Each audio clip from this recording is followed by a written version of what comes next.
Hi, I'm Greg, the Masked Gaymer, and I'm here with my friend Liz, who we play board games on Wednesday nights. You may have seen our Oathsworn review video from last week, because we finally finished Oathsworn, and now our next campaign game is going to be Agemonia. Agemonia is a game that I missed during the crowdfunding phase, and then reviews came in. They were so great. I found it direct from the company, ordered it along with the miniature set because miniatures are miniatures. I play tested a few scenarios when I thought we were going to start this in a few weeks, and then it ended up being a few months because those weren't a long game. But now we are finally starting Agemonia. So we're going to be playing this game four-handed, meaning we're each controlling two characters. I will be controlling Drenosh 8 Songs, the Ignisaur, and Mattajam, the Patangan. And Liz will be controlling Jonai, the of unknown origin, and Vania, the Crothian. Now, we're not going to get too much into the world building of this game, but what's really, really, really fascinating about it is they have done amazing world building. Each of the characters that you can play as, they actually have like a 45-minute audiobook of their histories and backstories. And we're not going to go through what all that is, but like world building wise, incredible. And what I like even more is there are no humans in the world of Agemonia. Everything is some other kind of species, which is great. But the other thing that we're going to be doing today, which is really hopefully going to be interesting, is we're going to be using Dized, D-I-Z-E-D, which is an app that has tutorials for a wide variety of board games. I use this in my playthrough of Cthulhu Death May Die, which was, I think, the second video I filmed for the channel, but I didn't have technological setups yet, so you just kind of sort of heard what the computer was doing while I was doing that, and now I know how to share the screen. So you're not going to see much of me and Liz, because the view that we're going to use for most of this is going to be having the Dized app in the upper left, and then showing us walking through the game on the board here. There is a little bit of like how to set up your campaign, which I really don't think it's necessary for you all to listen to. I think we can dive right in to the Flooded Inn. The one thing that we will talk about is it tells you to take your character pad, which we each have a character pad, and to take our action tracker, which is a little round black thing. Yep. And our starting stamina and stamina chips. So each character has a starting stamina for level 1, which goes into a little indentation on their board, and a set of stamina chips, and this is what you use to activate actions. The stamina chips should be on top of your board. That's very important, because when you use stamina, you put it next to your board. So if you have both piles of stamina next to your board, you will forget which is your active stamina and which is your inactive stamina. And if you want to move that more to the left, if that works for you, you can. I just want to try to make sure the maps are still on the, All right, so with that, we are going to do scenario 1, the Flooded Inn. Open the scenario book to page 3 and place it in the middle of the table. We'll take a closer... I'm trying to adjust the volume, but it cut out the volume. It says, we'll take a closer look at the scenario introduction. Give each player a scenario step reference card with the red border. You can put the green bordered city step reference cards away, as they will not be needed until after the tutorial scenarios. I just keep trying to get the volume higher so we can hear it, because I have my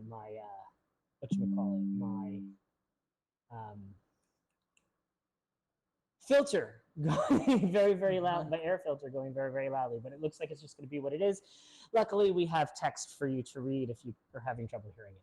Are you having trouble hearing it, or is it fine? Well, you've cut off the audio, but yeah. Take your hero miniature and the matching hero board. Place the hero board in front of you. I did that already. But like, cute. It's like, yeah, do this. Take an action selection marker and place it next to your hero board. Take the starting vitality disc, showing your hero's name with the number 1 on it, and place it in the top right corner of your hero board, blue side up. Okay, I guess I did the things before it told me to do the things. Okay. On your vitality disc is a number. Take that number of stamina chips and stack them on top of your vitality disc, stamina blue side up. Place a supply of action dice within easy reach of all players. Take the purple box that holds all the tarot-sized cards. You will find story cards for each scenario there. Scenarios 1 to 3 are wrapped together. Separate them to individual decks. And so I have 2 and 3 lined up over there, off camera, for Liz to deal with. And Liz is also going to get to deal with all the tokens, because I know she loves that.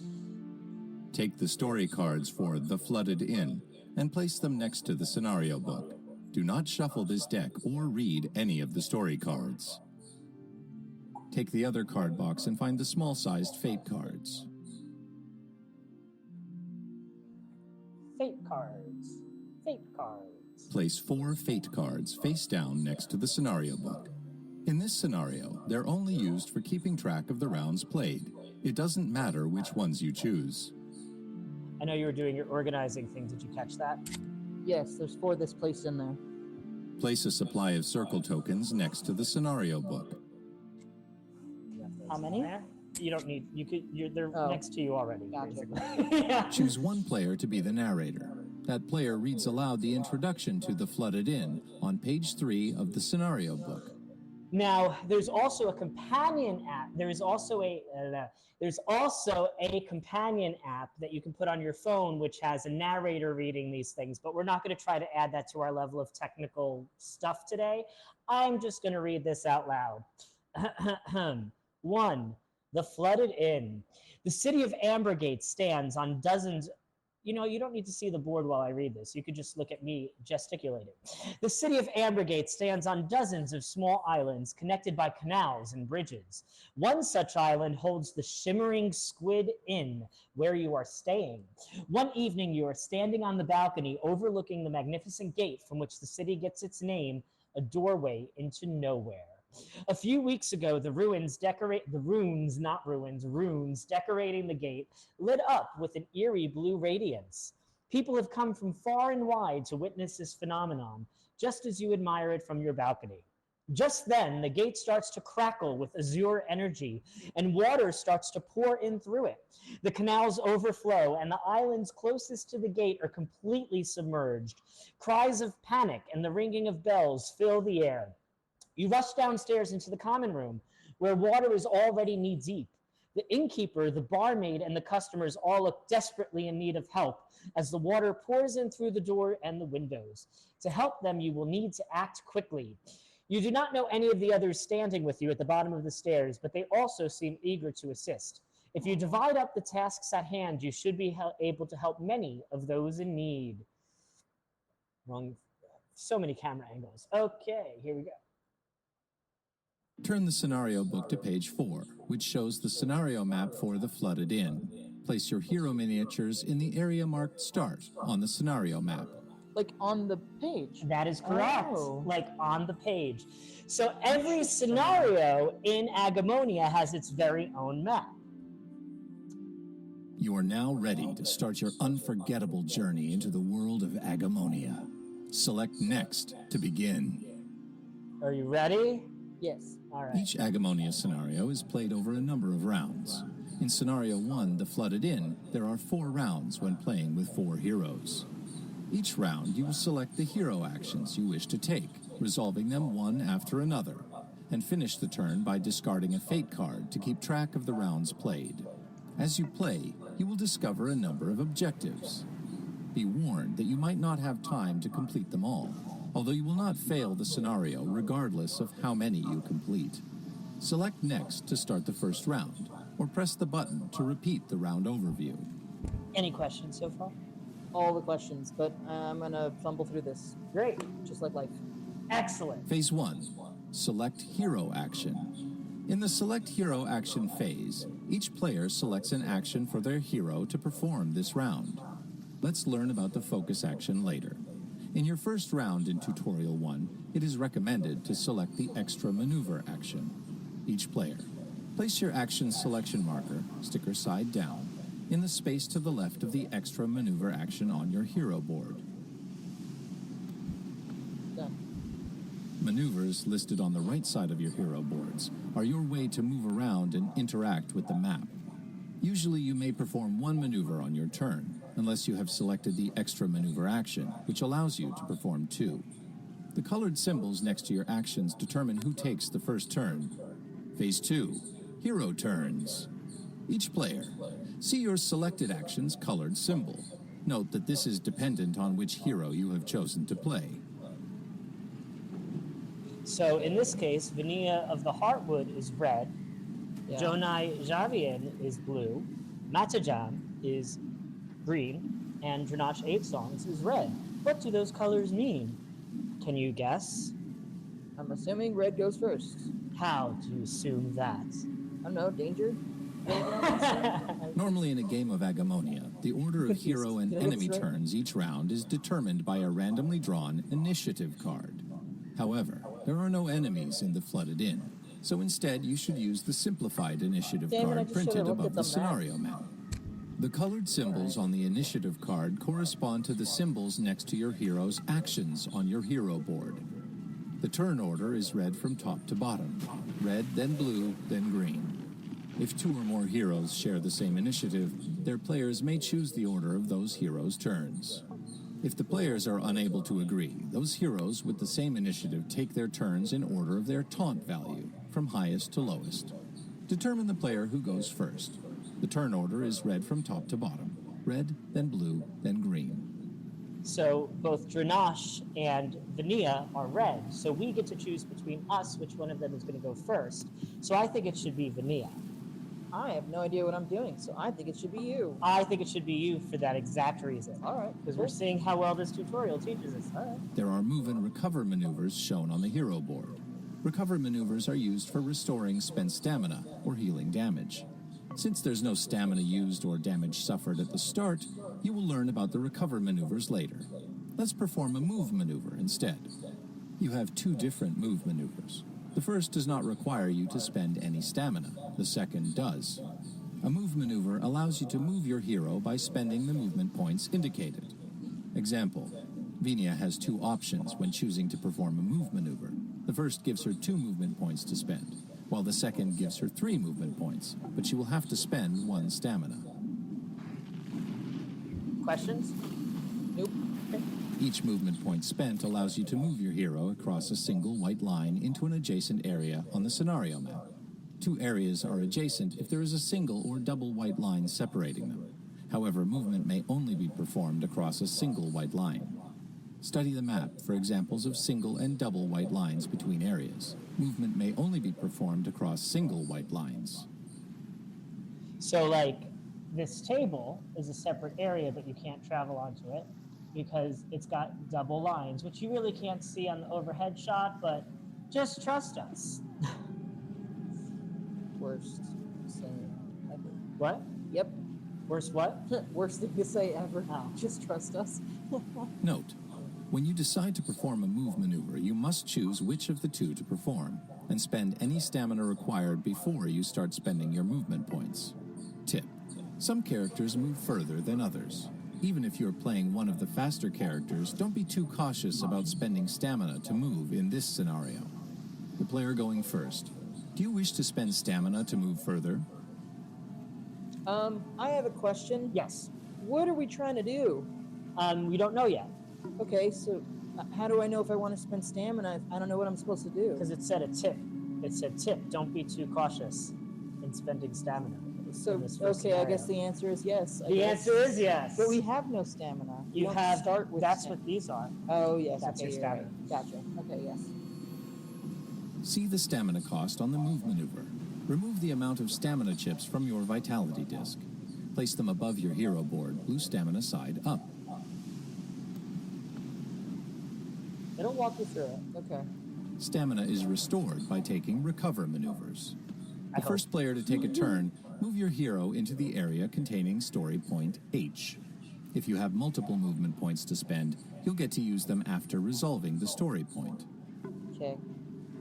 Because no matter how many spaces you moved, this would have happened. Gotcha. Ah.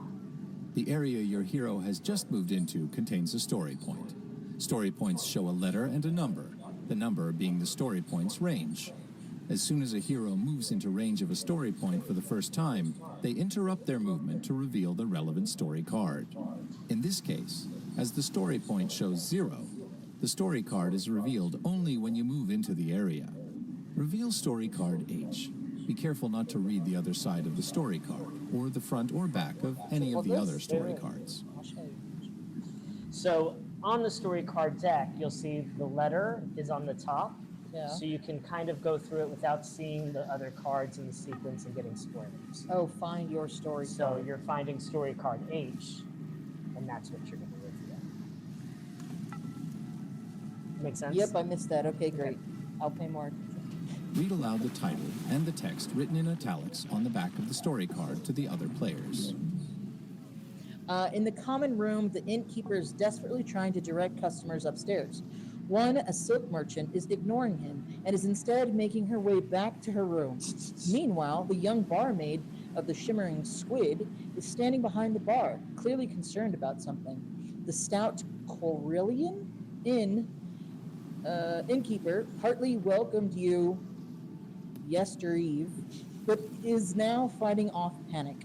Offer help? Flip. Well, we're not going to do that yet until it tells us Flipping to. story cards. So this is telling you to go to the tutorial booklet for like what that means, but this video is going to tell us. Some story cards have conditions under which they may be flipped. In this case, merely being within a certain range is enough. Since your hero is within range, interact with the Offer Help section to flip the card and read the other side aloud to the other players as well.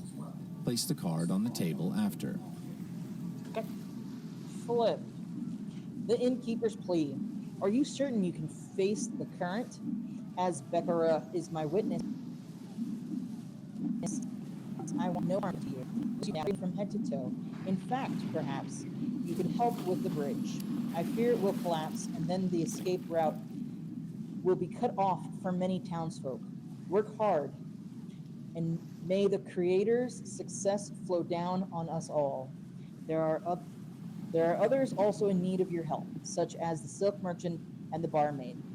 And who knows who else is still inside the rooms. Just then a gush of the waves sent more water and debris in through the open door. You must hurry. And then we can take our story cards that are in play, and we can start lining them up here so we can reference them as we need to. Oh, okay. Cool. So that's how exploration works in this game. So I'm going to let the video explain the rest before I explain anything in case it repeats. Before continuing with the turns, let's take a closer look at measuring ranges. The range of one area from another on the scenario map is measured in adjacent areas, using the shortest possible route. Range may be measured through single or double white lines. For example, the hero is at range 2 from the story point C, even though it would take 3 movement points for the hero to get there by regular movement. Gotcha. Got it. I'm using gotcha as yes, no questions. Yes. Okay. You may not measure range through a solid barrier. In this example, Venia is the only hero at range 2 from story point L, the others being behind the wall. Okay. Because it's not double white lines, it's an actual wall. Gotcha. Note that you must reveal the story card once you're within the story point's range. For example, moving here would reveal story card D immediately. If you have movement points remaining, finish your move maneuver. If you move within range of a story point, press the story points button. Select End Maneuver once you're done. So it's important to note. So H was triggered at 0 because I had to be on the space. Correct. D is triggered because that says I'm 1 away. Correct. And Okay. what's important about that is, like, there's no enemies in this scenario. But if there were enemies, this would mean the enemy that was going to spawn there sees you because you're close enough, okay. right? So that's why it has to trigger. It's not optional. Gotcha. But like whether you flip or not is optional. So you could have chosen, for example, to wander right past the innkeeper and not speak to him, but you spoke to him. Now notice these interactions did not take up maneuvers or action points or movement points of any way, shape, or form. They're free. Okay, so these are things that we can on the video here. That's the wrong button. On the video here, these are things that we can still get re-instructed on if we forgot, but you shouldn't need to do that. You should be able to continue your maneuver action until it's done at this juncture, and we'll do the rest ourselves. Gotcha. So without being a jerk and triggering everything, but I'm gonna do it here, which triggers Okay. D. Yep. So So you're then I going to find search D. for D. I take D and start reading. Yep. Okay. If you do want to show it, if you do oh, want to show the picture to the camera, you're going to want to look at the camera until it gets close enough. gotcha. Because it takes a second to come into focus. Gotcha. Good to know. All right. A mysterious stranger. An agitated, one-eyed Ignisar. Ignisar. Yep, is rushing to her room where a strange-looking device awaits. You have seen her here in the inn and have overheard her introducing herself as a silk merchant. Ignisars are not a common sight in Ambergate, and silk merchants have no use for such devices. So technically, we immediately put this here into our tableau because for you to interact with her, you actually have to be on Space D because you see Which how it says triggers 0 is movement. the range to approach her. So she has a device that I don't really care about. I mean, you have one more movement. You can All right. decide what to do with it. Well, I feel like it's pushing us that way, so Okay. You don't have to do what it says. I'm gonna do it. So I just want to remind you of something that it said at the beginning of the tutorial, which is you will not have enough time to do everything. Gotcha. Okay. But we're doing this, so. How do you know me? Venerate the sun, she says in relief, and addresses you by her name. By your name? Oh, wow. It is you. Please help me. I left some valuable manuscripts in Birdie in yonder stable. Would you save them for me before they get wet? You have seen her in the inn, but have never spoken to her before. How does she recognize you? Mm. Please, there's no time for that. I have the means for escape, but you must assist me. And then this goes back into our little story display. So you've moved 3 spaces, which is your first maneuver. So we're going to click on End Maneuver in the video, which means I'm going to go back to the video screen. Once you have completed your first maneuver, don't forget to perform your second, assuming you selected the extra maneuver action. Perform another move maneuver. Spend stamina to move more. If you move within range of a story point, press the story points button. Select End Turn once the first hero turn is resolved. So you get a second maneuver because you use the extra maneuver action. Second movement? So you get to choose. You can either recover, which we're not going to talk about yet, or you can choose movement. If you choose movement, you again have the choice to spend 1 stamina to move 3 instead of 2. Well, we're gonna do It's not Jonah, it's still Vanilla. Yep. 1, nothing triggers. 2, A triggers. Yep. Okay. Chest carrying clergyman. Clergyman. You see a priest of the 5th eye carrying a heavy chest marked with exquisite signs. The chest seems too heavy for the elderly Nitigri. I think it's pronounced Nitigri. All right, this is going to be the man. All right, but he is desperately trying to keep it above water. He refuses help, and he has to take care of it alone.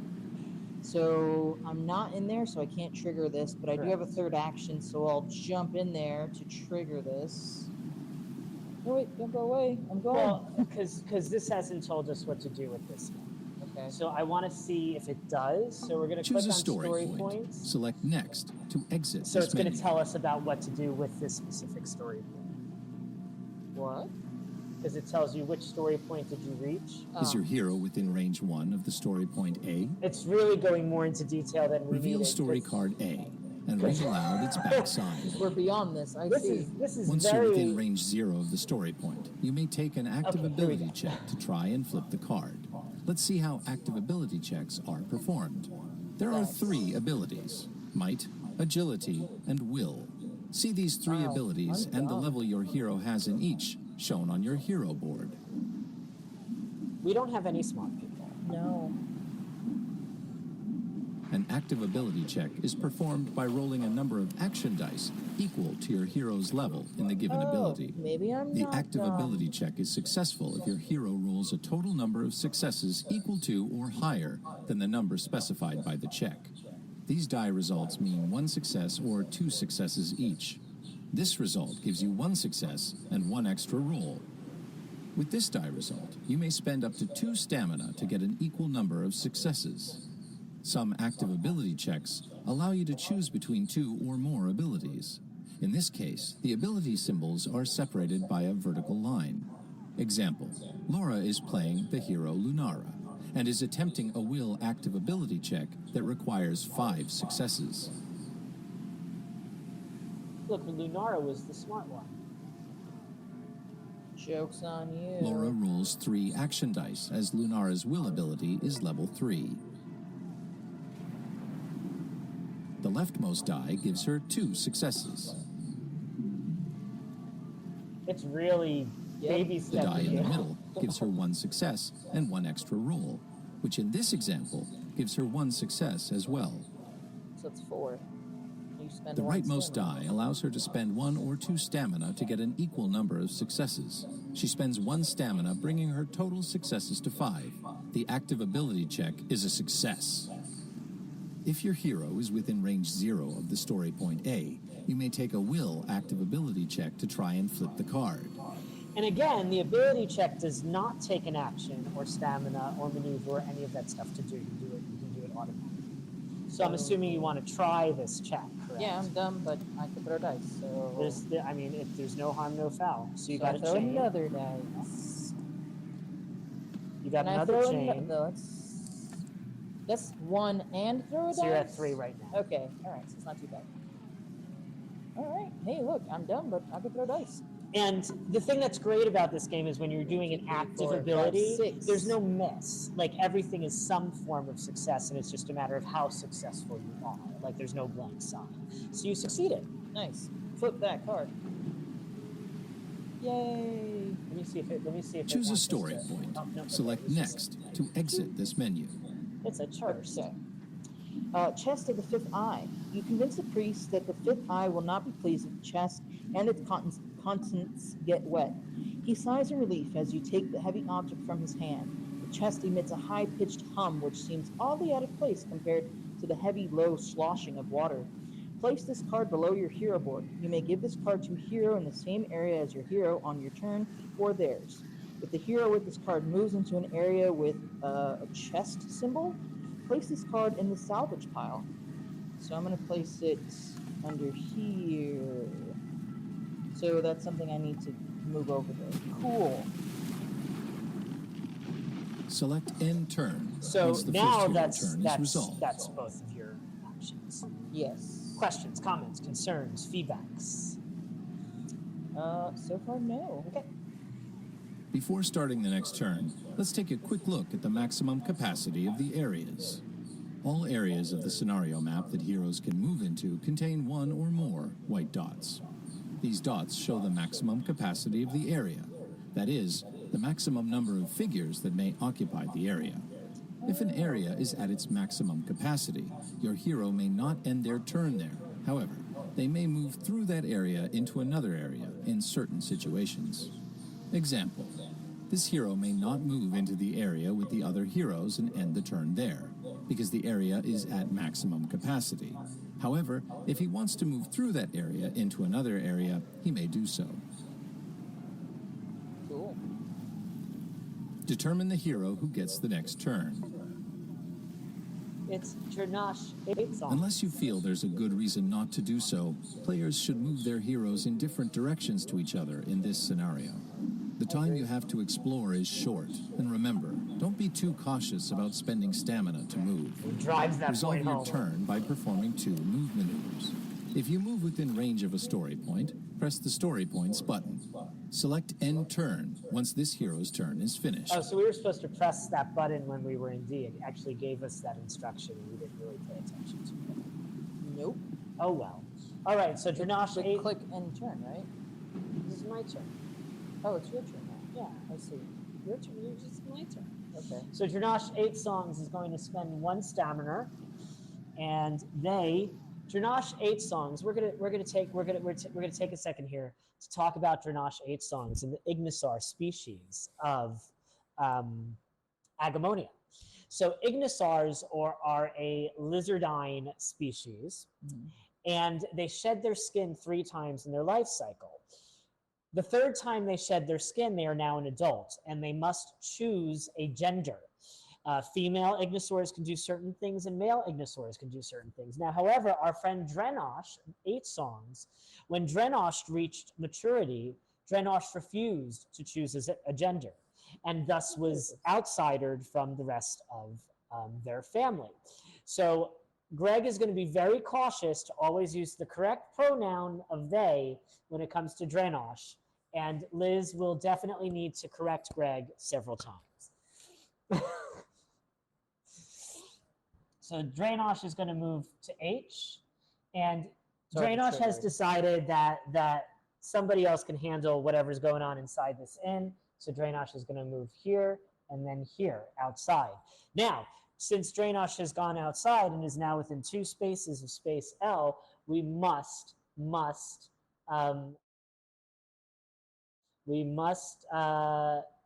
reveal story point. Choose a story point. Select next. Choose a story point. Select is your hero within range 2 of the story point L. What, like you don't trust me? Reveal story card L and read aloud its backside. Note, do not attempt to flip the card until you're within range 0. L, blocked street. And the artwork is very cute and unique to each card, which is fun. Cute. It's nice. You know what I mean. Like it's, yeah. The street outside the inn has been blocked by a broken gondola carried by the flood. An escaping Patangan family with many 4-armed children is stuck on the other side. The strong current keeps the gondola in place. The Patangan mother looks at you with desperation in her reptilian eyes. We would need to do a strength test against 4 in order to flip this. Drenosh 8 songs turns towards there and says, well, I know that there was a Patangan that met us at the bottom of the stairwell, so I'm sure they'll take care of this. I'm going to keep moving forward. What? What? Okay. If your hero is within range 0 of the story, choose a story point. Okay. Select next to exit this menu. So I am going to utilize another stamina point for my second maneuver to move 3 more spaces again. First, I'm going to move here, which is space J. Choose a story point. Select next to exit this menu. If there was a line. No, My bad. that's okay. With a range Is your of 0, hero within so I am reveal story going to card J reveal and read aloud its backside. card J. Since you're within the clear the bridge section's range, flip the card and read the front side as well. Yeah. It's a bridge over troubled waters. The flowing waters and the floating debris have damaged the bridge, and it is in danger of collapsing into the canal. To clear the bridge would require strength, and to remove the debris from the supporting beams takes dexterity. To direct the fleeing citizens to assist demands leadership. Fortunately, you are in a position to help, and I must flip it immediately. Helping out. Helping is its own reward, but maybe you'll get another reward by helping here as much as you can. You can test any of the skills against 4, and if you succeed, place a circle token on this card. Now note, you can only use maybe it's going to explain this. Perform a successful might, agility, or will active ability check to place tokens on the card. All right, so all of my skills are the same for Drenosh, so we'll just say that I'm using will to direct the people, and I need 4. And I have gotten 3 plus 1 is 4. So I succeeded. So we're going to take one of those those circle tokens, and we're going to put that token on the story card itself. I will put the token on the story card itself. Choose a story point. So it didn't explain the rest of this, but you can only interact with a card once per maneuver or once per turn. I don't remember which. And since that did not answer that question, I am going to look it up in this little book thing here so that I don't give a wrong rule. Reactive ability checks. Oh, that's the wrong scenario. Sorry. so sorry. I mean, I thought the tutorial would have mentioned something. I would have thought so too.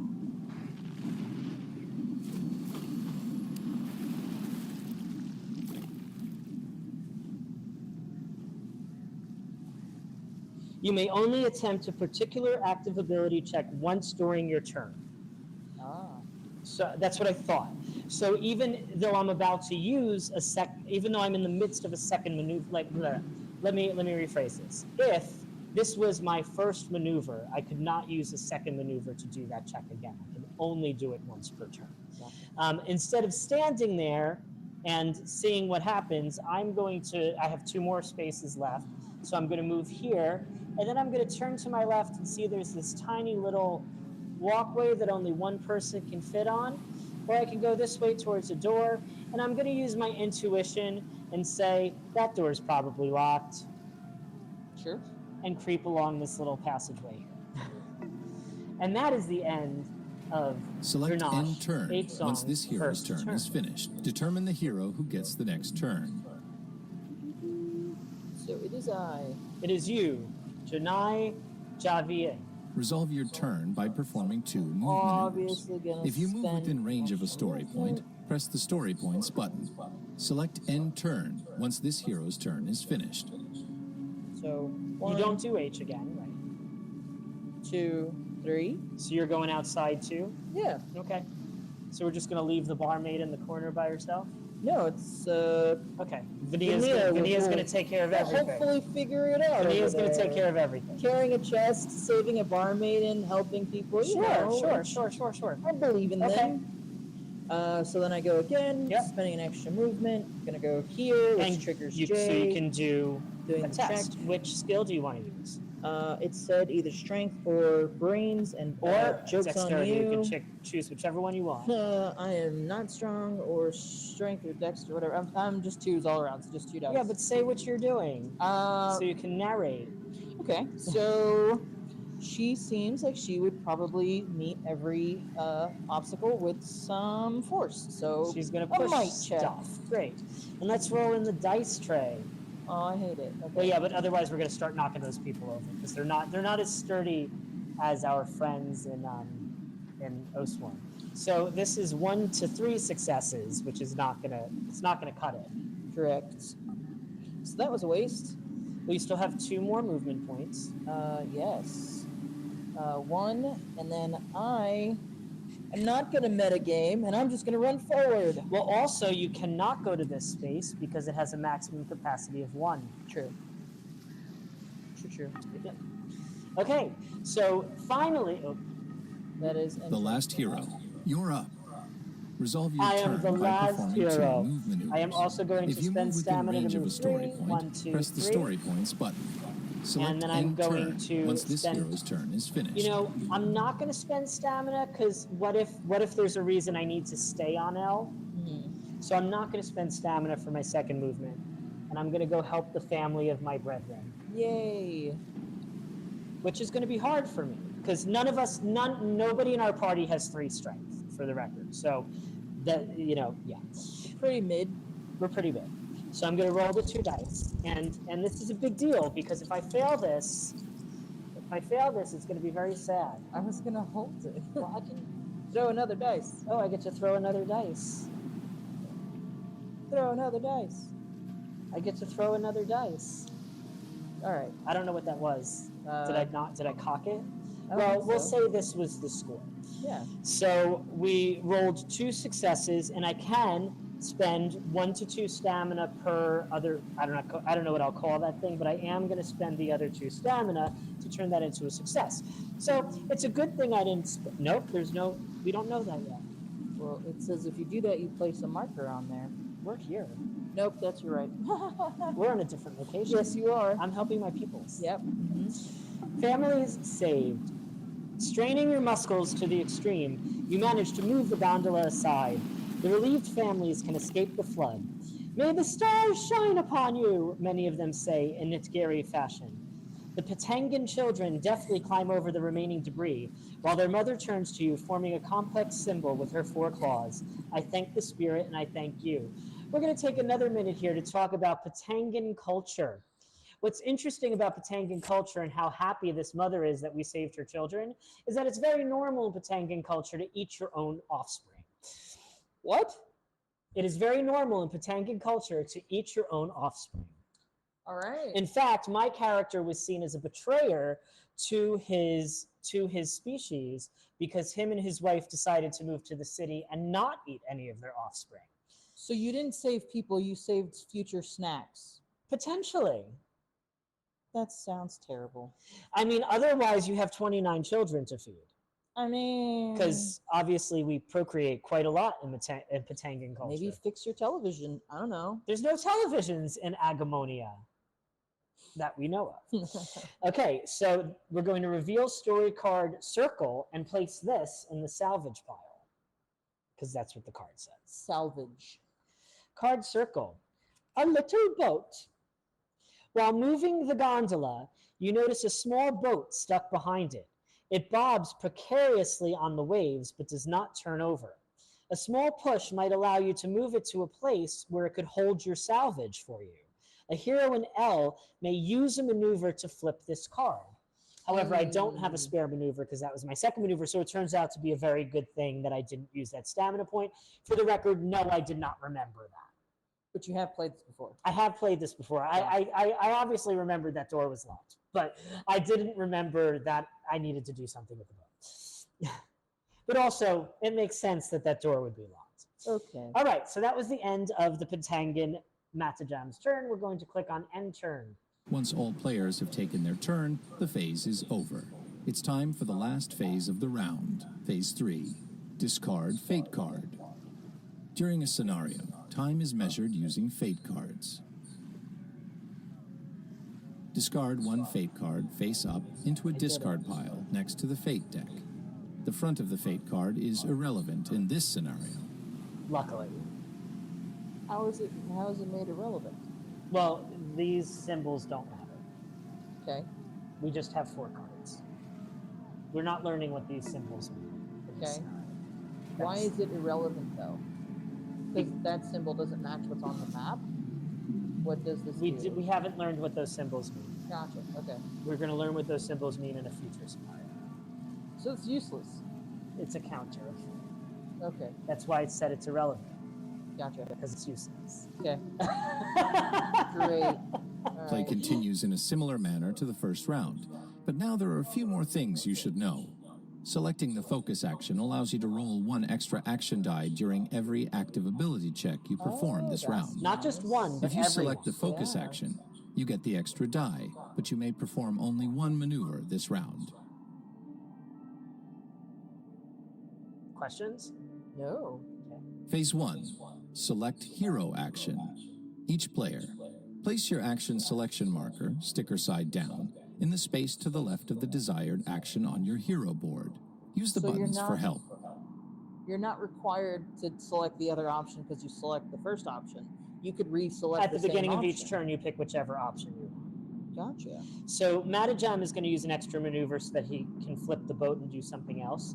Dranash is looking at this corner here and assuming there's going to be some kind of test involved. So Dranash is going to focus this turn, assuming that there's going to be... Oh, shoot! What did you do? I was within 1 space of E and I didn't look at it. Fail. So we're going to do that now before we continue.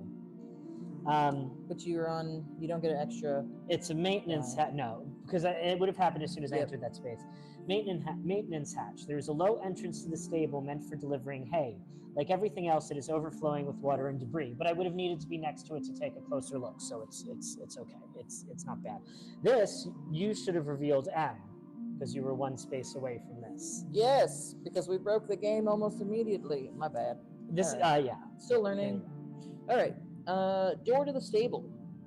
The door to the stable is locked and will not open. At least it is slightly slowing the ingress of flood water. I'm gonna look closer next round, hopefully.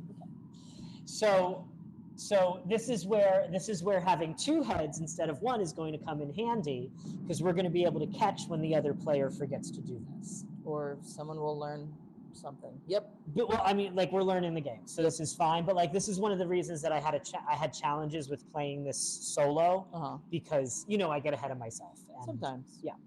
All right. So has everyone selected their actions for this turn? I.e., are either of you planning to focus? Yes. Are we ready? Yes. Phase 2, Hero Turns. Take account of the fact that players may select different actions each round, and so the turn order may change every round.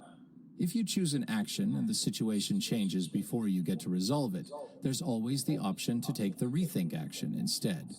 This action is not chosen at the start of the round and is not shown on your hero board. Instead, on your turn, you may perform the rethink action in place of your chosen action. The rethink action allows you to either spend 1 movement point to move your hero or restore 1 spent stamina. Your initiative color does not change. The hero who goes first. Take your turn using the buttons for help. And so that becomes more useful as we start to get into combat, because like say you were planning on hitting something, but it's dead, at least you can still move or Gotcha. I was like, why would you? Okay, that makes sense. Or if a monster spawned and you had a second, you were using an ability that has nothing to do with that and you want to run a space away, anything like that. So Good to know. our red characters are both Vania and Jonai, so you can choose which order they go in. Let's figure out this door situation. So Jornai is going to do their movement of 2. So you're not using a stamina to move. No. You could use a No. It's the default, right? Yeah. Yeah. Cool. Door to the stables, blah, blah, will flip because I'm on the space. A Grick door. However, there is a hole high in the door. Old pagan temples used to have hatches like this for making small sacrifices to the goddesses. Nowadays, the hole is probably meant for the barmaid's Grick to go inside to keep vermin out. You may give any story card placed below your hero board to a hero on the opposite side of the door in either direction. Cool, so I just showed up to a door. Now I'm standing at it, but I am 1 away from M. You can't go through the door. But I can't go through but it's 1 away, and it doesn't You're trigger. on M. Gotcha. They're both M. So I guess that's all I'm doing today. No, you still have 1 more movement on your initial move because you started here. I don't think I'm gonna move. What are you planning on doing on future turns? I guess just waiting for you. I don't think that. I didn't take an extra maneuver, so that probably is not the best action. Gotcha. So then I guess I'll go backwards. Boop. Okay. And you can do a rethink if you want, because you're not doing any action rolls. So you always get 1 maneuver. This would have given you a second maneuver. But since Gotcha. you use this, you could also flip that and then either move 1 more space or restore stamina. So I guess we'll do this, and we'll move 1 space to go this way.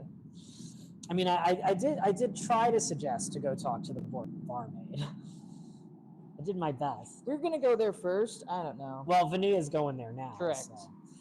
So we're gonna go 1, 2, which triggers. Did you want to both use B and C? Did you want to use a stamina to make your movement 3 this turn?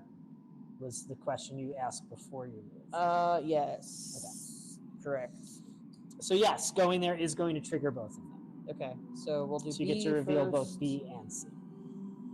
Oh, I think I'm supposed to click. Choose a story. Am I Is your supposed to hero click on within that? range 1? In this case, it seems your hero is also See, within it tells range you. 2 of the story point C. Let's reveal story card C first. Reveal story card C and read aloud its backside. Stella's Grick needs saving. What's a Grick? It's just some kind of thing. The innkeeper's stepdaughter Stella has a pet Grick called Fungus. Fungus is caught in the cellar and in danger of drowning. To help her, you have to either grab the Grick or convince it to jump into your lap. Aw, that's cute. So to rescue the Fungus, the Grick, I have to be on that space, Yep. which is C, and then have a strength or speed What is this one? Speed? Dexterity? Or dexterity Or of agility? 5. One of those. If your So we'll set hero that is aside within range 0 of the story point C, for now. you may attempt to rescue Fungus the Grick by. If you're within range of story point C, it means you're also in range of story point B. Reveal story card B and read aloud its back side. Since the bar acrobatics section has an infinite range, flip the card. After you read it. Gotcha. Dangling chandelier. You cannot jump over the high bar, but above it hangs a chandelier. The light of the candles glimmers in the flowing water. An athlete might be able to jump up from the water, grab the chandelier, and swing their way forward. So, flip. Bar acrobatics. Whoop. Sorry, that was too fast. Bar acrobatics. You may spend 1 movement point to attempt a dexterity of 3. So You've spent 2 of your 3 so far. So I could do that now? Yeah. All right, I'll do that now. Okay. So that would be my 3rd, so I'm potentially trying to jump. I have a dexterity of 2. 3. 2. Vania. Correct. 3. Thank you. You're welcome. Which is 1. You could spend 2 of Vania's stamina to make it a 3. 2, Congratulations. 3. So I've officially jumped over the bar. Yep, so you can move yourself to any space adjacent to B. Which would be C. Yeah. Which triggers the 0. Correct. line. Now, also remember, for the rest of this turn, so for your second maneuver, you can also treat yourself as adjacent to anything next to B, so you can jump right back over it again. Oh, nice. So Mhm. you don't have to redo the check. Correct. Good This to turn. know. Success. Moves into adjacent B. For the rest of this turn, you may spend 1 movement point without rolling the check to move it. But Wow, here, just- try to get that Grick out the cellar. So what you're saying is read. Gotcha. Well, yes, I reading need is a dexterity or smart brain check. well, you're going to do I'm going to dexterity. use dexterity because I yeah. get 3. You've gotten 5 successes, So we've officially so you get to flip the Grick. attempted to save Fungus the Grick. Show Oh, the- that's adorable. Hold on a It's second. cute. Yeah. You take Fungus the Grick in your arms and pet it gently. It is wet and miserable, but safe. Aw. Meanwhile, Stella has run to the stairs. She waves at you and yells, "Oh, thank you. May the stars shine upon your kind savior. Please bring him to me." Wait, she just ran away from her own manimal? Maybe That's she rude. can't swim. I mean, She's a kid. Leave her alone. hey. Place a card below your hero board. You may give this card to hero on the same as your hero, blah, blah. If the heroes with this card, it's the salvation. All right, so we've got all of this. Well, that goes here. Well, it's not until I get over to a space with that. No, I mean the acrobatics goes. Oh, well, it's still in play until. But other people can use it. I have 1 more even though movement. nobody's close. No, you have a whole other maneuver of 3 movement. Gotcha. If Well, I spend, potentially 3 movement. Yes. which I will. Yes. Bam. Now you can move 3, jumping over B. I feel like I should run to the start to get all these things, but also J requires assistance, so I don't know. We'll find out. You do you. I'm not going to meta. Does this count? 1, Yep. 2. I'm gonna run out of movement to do this. Well, that's why we're going to talk about recover actions in a second. All right, you know what? I'm carrying Fungus. I'm carrying a chest. Obviously, I'm strong, so I'm going outside. Good job, Vania. Good job. She's just carrying So everything. I know this. If a hero hasn't- is a successful check grants. If your hero is with We choose a did all that story without point, reading all that. select the hero who goes first. let's The talk about recover recover maneuver maneuver. allows you to restore up to 3 spent stamina. Placing spent stamina chips back onto your vitality disc. Stamina blue side up. But that was already my 2 actions. Right, so I but cannot like do that's that. how you're going to restore. Gotcha. Note that if you are Okay. playing the hero Jonai, you restore 2 spent stamina or heal 3 damage when taking the recover maneuver. So it's different. Yep. Gotcha. The recover maneuver also In other allows words, you to three. heal 2 Yeah, damage, yeah. but you will not need this until scenario 2. The hero who Yeah. goes first. Take your turn using the buttons and for help. Also, it means to remember which character you're currently activating. So is it If you normal chose for the this extra game- maneuver action, remember to perform 2 maneuvers. So it's your turn, and you get 2. Next player, resolve your turn. It's Choose your turn. end turn You get once one you're maneuver finished. automatically, plus whatever action you choose. So extra maneuver gives you a second. Does that answer your question? It doesn't Gotcha. look like it does. That's why I was always able. get a That's why maneuver. her turn is done, because she only got her 1 maneuver. Because she and not chose to the second. focus as her action. I see. Okay. And like obviously we're gonna get more actions Gotcha. as well as time goes on. Okay. Okay. So it looks like Joe and I win already this turn. No? Yes? Yes, both of them are. Joe and I win before Vania. Correct. So it is Dranash 8 Song's turn. Not to interject, but Yes. also to interject. You said this is why I pushed for you to go speak to the barmaiden before But you pulled it all off by yourself. before you made the check at M. It's not like she asked me to take Fungus the Grick and stick it through the hole from M. So No. what was the- When you first went outside with Jonah, I was like, you're not going to go talk to the barmaid? Before, when Vania was in the room back then. Gotcha. Okay, that's true. Okay. But Okay. All right, so Dranash chose to focus this turn. So Dranash is still going to spend a stamina to make their movement 3 this turn. Assuming that they succeed at whatever test it takes to go through this turn. Gotcha. I almost did the wrong word. Did you hear? No. I came very close. All right, so we're going to E. E was 1 The away, maintenance which you hatch. triggered. Yep. Wriggle through gap. The sloshing water and debris makes it surprisingly difficult to get through the overflowing entrance, but someone who is steady on their feet should be able to do it. You can spend 1 movement point to test dexterity versus 2, and if you succeed, move from E to F or vice versa. For the rest of the turn, you may spend 1 movement point to move between them. That's the picture. And I'm going to try to squeeze through. And I got 2 successes, so I can. So that was my second movement point of 3, and I appear on F, which of course is going to probably say the same thing. It's the flooded stable. You enter the watery stable full of wet hay and animal screams. Oh, At the God. back, you can see a strange contraption, a wagon with mechanical wings. You have seen an Ignisaur in the inn who says she is a silk merchant. Maybe this device belongs to her. At Did it any say time you... flip? This is infinite range panicked sounds flip. Gotcha. Looking around... Oh, picture. Looking around, you realize this place has not always been a stable. It was once a temple of a pagan goddess before Benham became a secular. It is used for keeping animals, but now there is only 1 togrel in the far pen. The flood is making the togrel panic.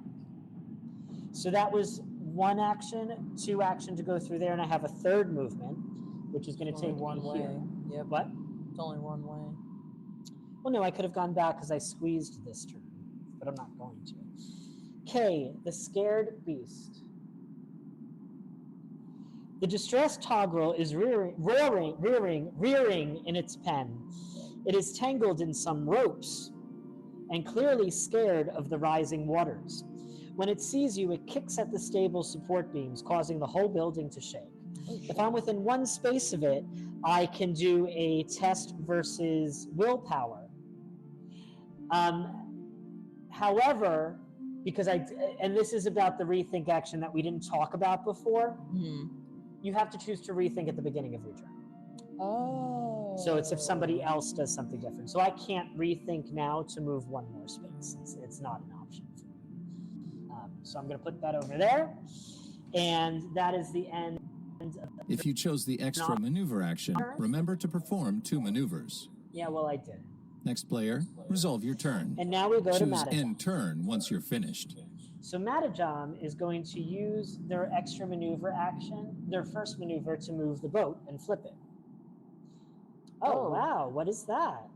Let's check. Choose a story points. point. Select next to exit this menu. Choose a story Health? point. Select next Was it if your health? hero is within range 0 of the... Choose a story point. Select next to exit this menu.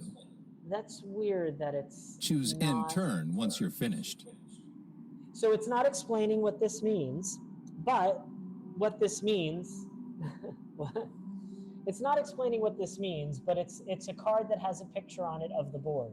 So we actually use this, and it replaces what was J? there. Oh, J. Okay. So now you'll notice that the J space has only 2 stars instead of 3, but it also has a place where we can drop stuff. Okay. Cool.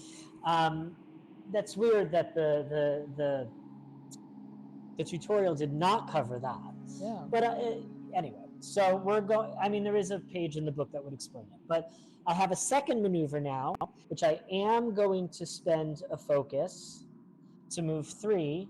1, 2, 3. I'm on the J space, so I can test my agility to try to help out with the bridge. And that is, I need 4, so I'm going to spend 3 stamina to add a circle token to the bridge. So we can add a circle token. It says you need how many over there? It doesn't say. It just says, I think it's just the more we put there, the more better. Okay. It just says maybe you'll get another reward by helping as much as you can here. So ambiguous. Okay. So that is the end of the turn. If you chose the extra maneuver action, next player, resolve your turn. That was Choose the last end turn once you're finished. That was the last. If you chose the extra maneuver, phase 3, discard fate card. Goodbye. Discard 1 fate card face up into a discard pile next to the fate deck. The front of the fate card is irrelevant in this Maybe we're scenario. just doing better than they expected us. Once all fate cards have been discarded, the scenario is over. The floodwater has got so high that your heroes must seek refuge from it. Phase 1. Select hero action. It's just going to really walk us through it, isn't it? Place your action selection marker, sticker side down, in the space to the left of the desired action on your hero board. So Use the I can buttons for see help. that the beast is going to need 4 successes on a mind roll. So I am going to use focus again to make sure I succeed at it, maybe? Or no, I'm going to use extra maneuver, try it once, and then come over and check out G. It might make sense for Jonai to come through here in case I fail at that. Gotcha. Or Matajam. So my thought is I'm using an extra maneuver so that I could recover with Venai and then make the check on J. And then for Jonai, I was going to run over to help you, so also extra maneuver. And I think Matajam has to extra maneuver to get some more stamina back as well. Cool. Okay, so we've done that. Phase 2. So now, Hero turns. Take your these turns in the turn order determined by the initiative card. Choose end round let's have once Dranosh both go players first, are because finished. I think Dranosh might have the most effect on other people's choices, depending on how well they do with the scared beast. Yeah? Cool. All right, so for my first maneuver, I'm going to spend a stamina to increase my movement to 3. I'm going to move to K, and I'm going to try to succeed at a test of 4 to calm the scared beast. Ah. And I'm going to spend 4 stamina to make that a success. Nice. I am a Togrel Whisperer. Aww. You place your hand on the Togrel's jaw and make soothing noises. It responds to your calming tone and relaxes enough for you to untangle it from the ropes. It shakes itself a bit and looks at you gratefully. Place this on the salvage pile. So that was 1 movement. I have 2 movement left, so that's 1. Triggers 2. M, but M's already triggered. Right, and that's 1 space because there's no longer. Yep. So I'm on G now, which is the final card for the scenario. So it said we didn't have time to do everything. It may have lied. I mean, Strange contraption. You wade through knee-deep water to reach the strange contraption. The wagon has wings of wood and fabric and a complex mechanism for powering and operating them. Inside is plenty of cargo. And now this has a flip action on it, which will take a maneuver. So I think this does change things. how's that? Because I don't think there's any reason. So I think that this means it makes sense for someone to wait here for whatever's in there to get passed through the door. Okay. If that makes sense. But, as always, you do you.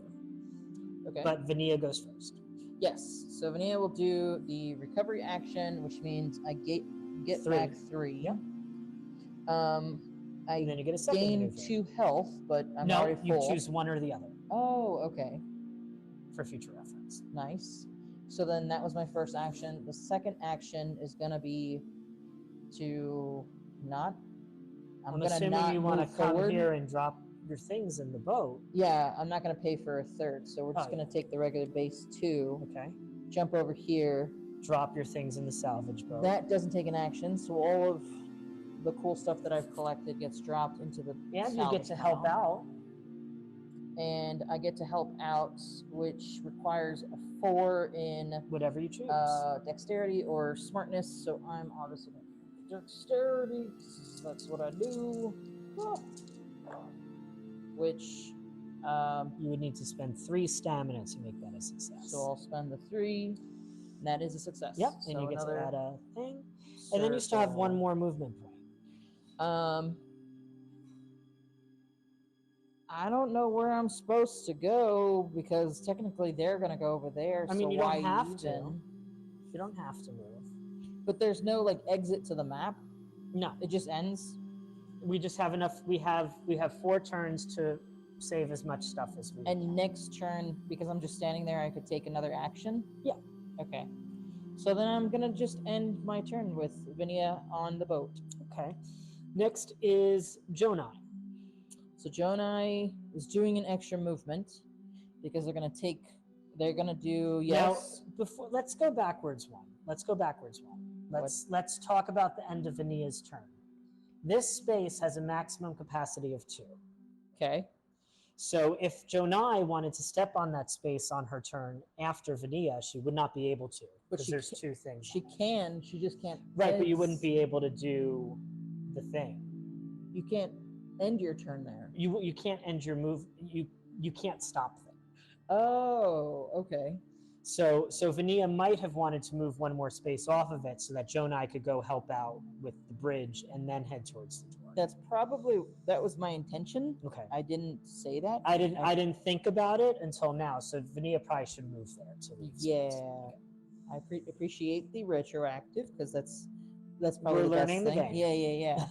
So I'm gonna not spend the 1 action. That's 1. Do the thing. 2. I don't have to spend the 1 because I'm already. No, you don't. No. All right. So we're gonna come over here, do the check, which is 2.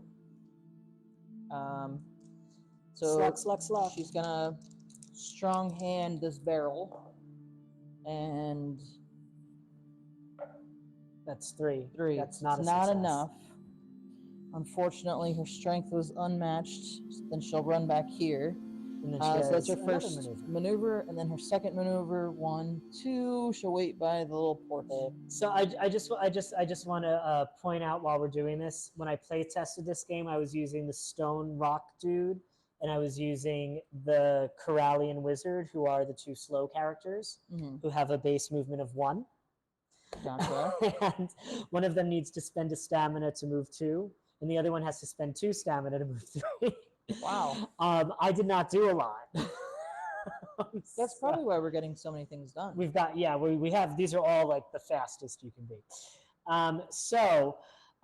Let's do it this way. So I am, Matajam is going to take his turn. His first action is going to be to recover because he's got no stamina. And with a maneuver, and his second maneuver is going to be a maneuver, and he's going to help a maneuver. He's going to help out at the bridge. That is a roller. That is a definite force success, so we get to add another round token, another circle token to the bridge. And since you're already standing at the door, he's going to use his second maneuver. Instead of moving, he's going to restore 3 more stamina. Just to make sure on this last turn, even if he rolls like this, he can do what he needs to do. Okay. Assuming Dranash has a successful turn on the next turn. True. Okay, so that is, I think that's the end of the round, right? Yes. Okay. That's everybody. Phase 3. Discard Fate card. There's Discard only one Fate card left. card face up So into once a that one discard gets pile discarded, next to the the Fate scenario deck. immediately ends. The front of So the this Fate our card last is one. irrelevant in this. Continue playing on your own, using the buttons for help when needed. Choose End So- Scenario when the last fate card is discarded. So Continue Drenosh, playing on your own, using the buttons for help when needed. It Choose just End keeps repeating Scenario when itself. the last fate card is discarded. okay. So Drenosh is going to be using the focus ability in case there's a test on the other side of. No, he can't, because it costs a whole maneuver to flip it. So they are going to use an extra maneuver, so they will be going first. The Gotcha. problem is if there is a test on it, we're fine. So maybe Matajam should have moved instead of What do you instead mean? of getting 3 back. Would he have? If he was here, would he use 3? 1, 2. He wouldn't have had enough movement to do all Yeah. that anyway. Okay, all right, so it's fine. We would have been doomed regardless. So it's going to be all my fault when we lose. Yeah. So everybody else can choose what they're going to do this turn. So Vania doesn't have a lot of stamina, but we're gonna attempt to focus so that when we make our Without attempts- needing the stamina. Yeah, All right. but we'll get an Matajam extra is also going to dice focus. for it. So hopefully, What? we'll get an extra dice for Yeah. the check. So, and then Janai, I'm assuming if it's something that you'll have to pass through to Yeah, me. and I'm going first because of that. And if that's the case, then I don't know if I have to move to like You might exit. need to get to there, yeah. So I'm gonna keep the extra maneuver just Yeah, in case. Yeah. So that's where I'm going. Okay, so we're starting with Drenosh, who's going to ruin the day for everybody. What are you talking about? I Flipping believe the in you. Sack of scrolls. You find flasks, blankets, candles, spare clothes, totems, and other objects, some common and others strange, but none that look useful right now. Then you come across a sack containing some valuable-looking scrolls. The sack may keep the rain out, but it will not protect them from the flood. Place this card below your hero board. You can give this to a card in the same space as your hero on your turn or the others. And blah, blah, blah, blah, blah. Oh no. So I'm going to use my second maneuver to move here. I pass this through the door to Janai. So it says you have to be on the same space. No, because that says you can pass any story card below your hero board to the person on Yay! the Okay, opposite cool. side. And then it starts to run out just in case I jump. Eh, I can't do that. Okay, so that was Drenosh. Now it is Matajam. So Matajam is going to help out at the thing again. Oh, yeah. What I got? I have to use 3 stamina, and we add another circle to the helping out board. And then Matajam is going to use his maneuver to be like, come in, drop things on boats. Come in, I appreciate that. come in, drop things on boats. And Next then is Janai. Janai. Yep. Janai is going to. I don't mean, it's have not to use the necessary. So 1, 2, Yeah. and then second action maneuver is just the 1, which drops this. Look at us with a into perfect our score on this intro. Savage. And you Salvi. can help out on the bridge. And I'll do the bridge thing, which I have a strength or. Yep, I'm gonna say strength. Sure, She's very strong. sure. Thank you.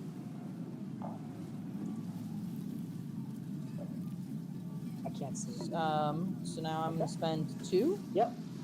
And we get to add another circle to the thing. Yeah. Okay. And then to bring us on home, Miss Vania of Um, Heartwood. Yep, is going to just walk over here. I'm gonna make this check, which is normally 3, but now it's 4. And if I mess this up with 4, it's gonna be so sad. Stuff happens. 1, 2, 3, 4, 5. Yep.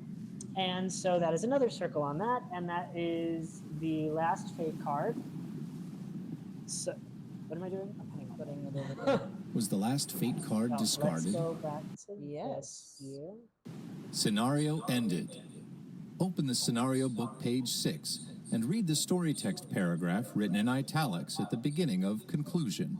Select Next to go through the rest of the conclusion step by step. Do you want to, or do you want me to? It's all you, Greg. All right. The flood waters get so high that retreating to the upper floor of the shimmering squid is the only option left to you. Eventually, even that is flooded, and you are forced to climb onto the roof. You see people trying to swim to safety or using doors and tables as makeshift rafts.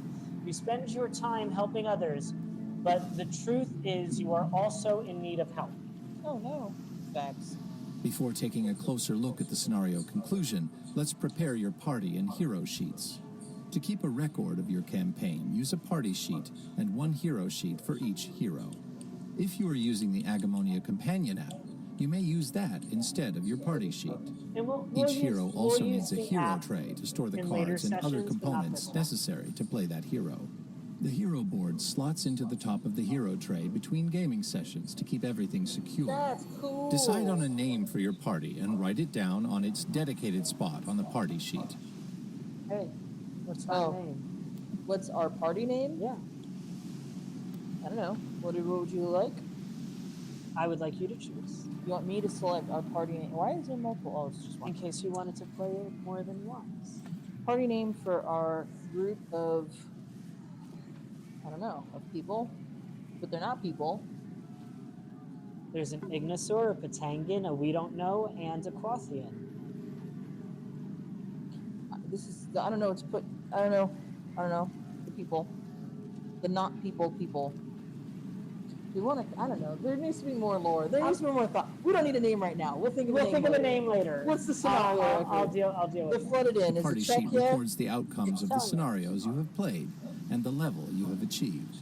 At the end of each scenario, you will need to record the outcome of the scenario. For now, put a tick in the tick box to the right of the flooded in. It's not a tick, that's a V. You will sometimes need to write keywords in your party journal to record your progress through the You're various always plots and storylines of the Agemonia campaign. Each hero sheet has a space for the player's name and the name of the hero they're playing. Fill in this information now. And you can use both sides to be filtered. Oh, nice. Okay. I already did that on mine. Okay. And you could do that on yours at your leisure. Okay. The hero's class and the hero's profession are not chosen until they reach level 2. The hero journal is used for recording keywords. There's also space for other notes you wish to make. Once a scenario is over, you would normally read the scenario outcome. For now, let's go through each step one by one to cover all useful information. Remove any story cards still below the player's hero boards from play. We don't have any. Nope. Because we slashed it. If story card A was added to the salvage pile, read its entry on the scenario conclusion section and write letter of recommendation in your party journal. You help the old priest lift the heavy chest onto the roof. He tells you the cult of the Fifth Eye collects ancient artifacts, and the chest holds one of their most valuable discoveries. May the Fifth Eye watch over you, he says. The priest introduces himself as Ares Karain and writes you a letter of recommendation to be used in Moondale. Write letter of recommendation in your party journal. Now the app has has all the keywords in the campaign, and you can just search through the list and check them off. Oh, that's nice. That sounds a lot better. Well, we'll be doing that in future sessions, unless you wanted to install the app and control it. We'll figure that out. Okay, great. If story card C was added to the salvage pile, read its entry on the scenario conclusion fungus. section and give a Star Lotus token to any hero. It doesn't matter which hero. The barmaid Stella is petting her Grick, both clearly bringing comfort to each other. She has precious little on her, but as a token of her gratitude, she gives you a rare herb. Gain a Star Lotus token. So in the bin next to you are tokens of various sizes. The Star Lotus is a circle, and it looks like that picture in the book. It is the tray all the way to your left, is the item tokens, and it would be the circular tokens. And it looks like a little white flower. In here? Yes. I'm supposed to search for that? Yes, I actually see one. So it's face up and easy to grab. But yes, that is accurate. You're going to be in charge of searching through that stuff. We can choose a hero to give it to.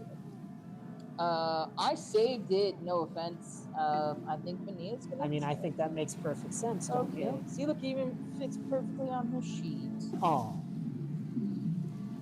During the game, your hero will gain items in the form of item cards and item tokens. When your hero gains an item token, place it face up below your hero board. Many item tokens may only be used once and are then discarded. Item tokens that have a fixed effect when used show this effect on the back. For example, Star Lotus may be used by a hero to heal 2 damage, after which it is discarded. Yeah. Cool. I guess that's fine. If story card G was added to the salvage pile, read its entry on the scenario conclusion section. We've Give saved each hero everything, so 2 we just get to read stars them all. and write "Scrolls Saved" in your party journal. Before you ran up the stairs, you delivered the scrolls to the one-eyed Ignosaur. She gave you some money in gratitude before swimming off to the stable. Each hero gets 2 stars. 2 stars? Oh. So money is referred to as stars. So those are 20s, I think. False. Or am I wrong? 20s are over Okay, here. great, cool. I'm glad you're reading. I don't know. There's no numbers on them. There it is. It has 1 star on it. I mean, sure.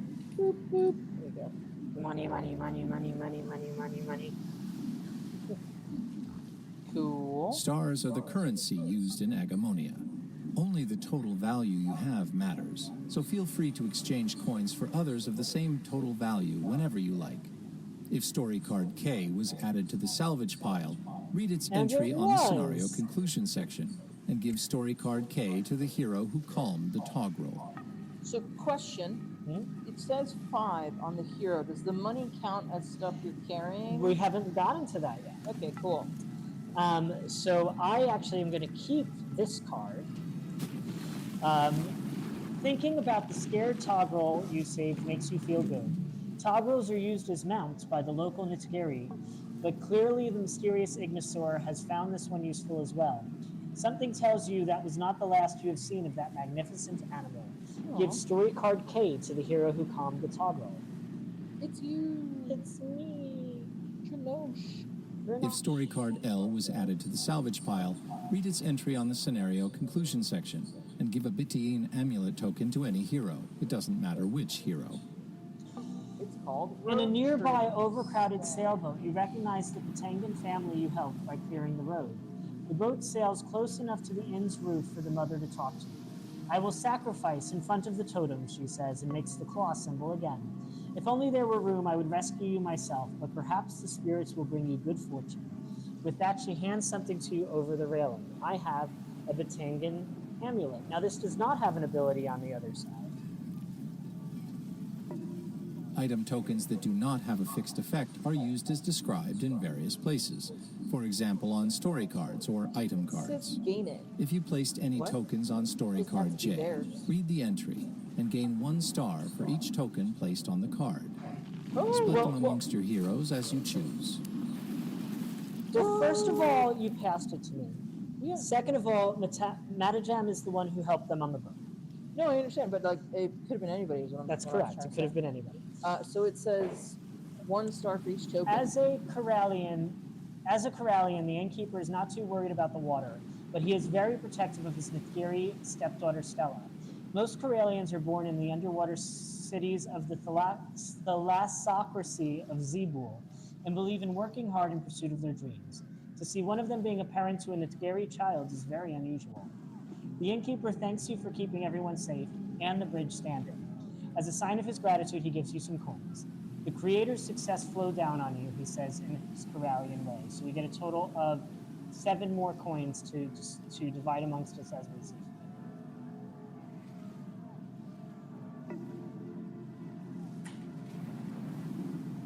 There's 3s in there too. Yeah, but once we divide it to the people, I'll do the. So I'm assuming everybody will get one of these. And then we figure out who doesn't deserve them. Wow. What? All right, so then in that case, I'll take everybody's coins because you're each gonna get a 3. Oh, wow. What? I said, oh, wow. Why? I just said, oh, wow. Okay. Okay. And then who goes without? Now are we role don't mind. playing or are we gaming? I would say role playing. Okay. Always role playing. Matajam just grabs one. Oh, what a jerk! Matajam's a rich, snotty dude. Well, I mean- I asked if we was role playing. Vania is not gonna just grab one. She's gonna sneakily just grab Sneak it off one. the thing. And I think Dranash and Jonai are both nobler, Yeah, more noble. yeah. So, Dranosh says, I have made friends with the Togrel, so why don't you take the extra coin, Janai? so nice, so nice. I'll take it. After each scenario, there is a list of achievements. Each achievement you complete What will is give you a that? reward in the form of an achievement gem. Each hero to complete an individual achievement gains an achievement gem. Completing a group achievement will gain an achievement gem for every hero. Gain achievement gems for completed achievements. Okay, so did it say everyone gets it for the group ones? Yes. So we revealed all story cards. We put the sack of scrolls in the storage pile, right? We had 4 or more tokens on the thingy. And did anyone finish the scenario with 2 or fewer spent crystals? Yes. No. No, crystals? Stamina. In other words, do you have 2 or fewer in your discard pile? Oh, no. Right. So we each get 3 achievement checks. Are there... It's 3, it's not like a denomination enlarged? Okay. Your heroes may discard their achievement gems during future scenarios for various benefits. Items, stars, and any story cards you have been told to keep are stored in your hero tray between gaming sessions. That's Later so in the campaign, cool. you will also store other cards here, such as your chosen class card and profession card, if you have one. Read the scenario epilogue. Once you are ready, you may play Tutorial 2, The Road to Runedale. Did all of these like errata, but they left the UE off of epilogue everywhere. You see ships, look, they all wet and happy after their successful mission. You see ships, boats, gondolas, rafts, flying rickshaws, and airships escaping from the epicenter of the disaster, the Gate of Amber, which is still pouring out the contents of some otherworldly ocean. But there is no help for you. Not until a wagon with flapping wings approaches the roof of the inn. It is the one-eyed Ignisaur with her Togrel aboard. I thought you could use a ride, she yells, and throws you up a rope ladder. You let the innkeeper, barmaid, and the inn's other customers climb in first, and then follow them. The wings are operated with an ancient device which uses a rare Agura crystal for fuel. The Ignisaur lets the others off at a nearby hillside, and then continues onwards with you. My name is Shantor Threebirds, and I would have you join me in my journey to Runedale. You have much to discuss as you fly north, away from the flooded city, its bells still sounding the alarm behind you. Choose a scenario. All right, ready? Yes. Okay. Scenario 2, The Road to Runedale. Open the The scenario tutorials are book to great. page 7 Like- and place it in the middle of the table. This shows the introduction and additional rules for The Road to Runedale. Give each player a scenario step reference card with the red border. You can put the green bordered city step reference cards away, as they will not be needed until after the tutorial scenarios. You will more likely need these this time than previous time. Oh yes, we need to do that. Oh, let me get these all out of the way. Set up for 2. Let me get these all out. Place these here. Remove these from here. Reset up.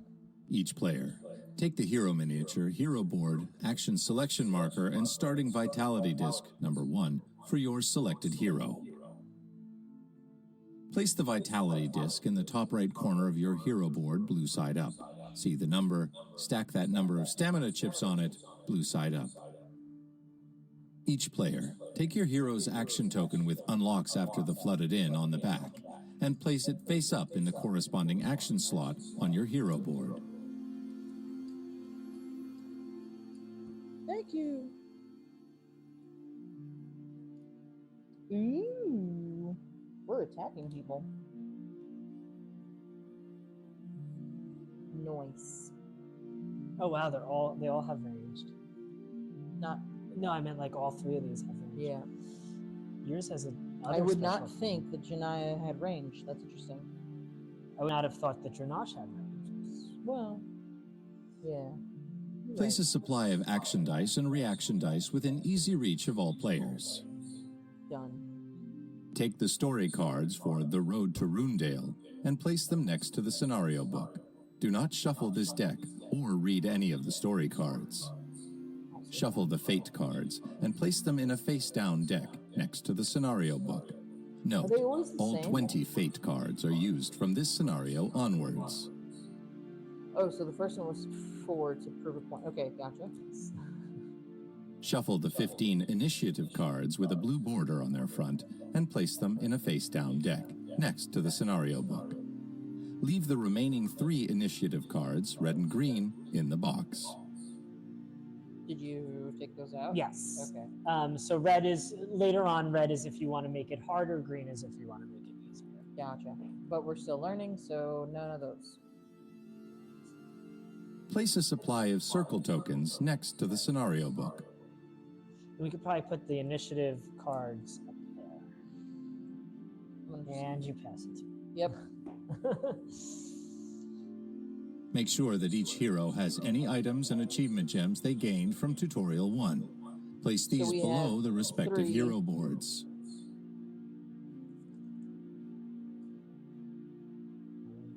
Your hero So may you're in discard one of danger. their achievement gems for No, one of 'cause the you- following It'll benefits. explain. It's an easy Plus 1 sequence. move.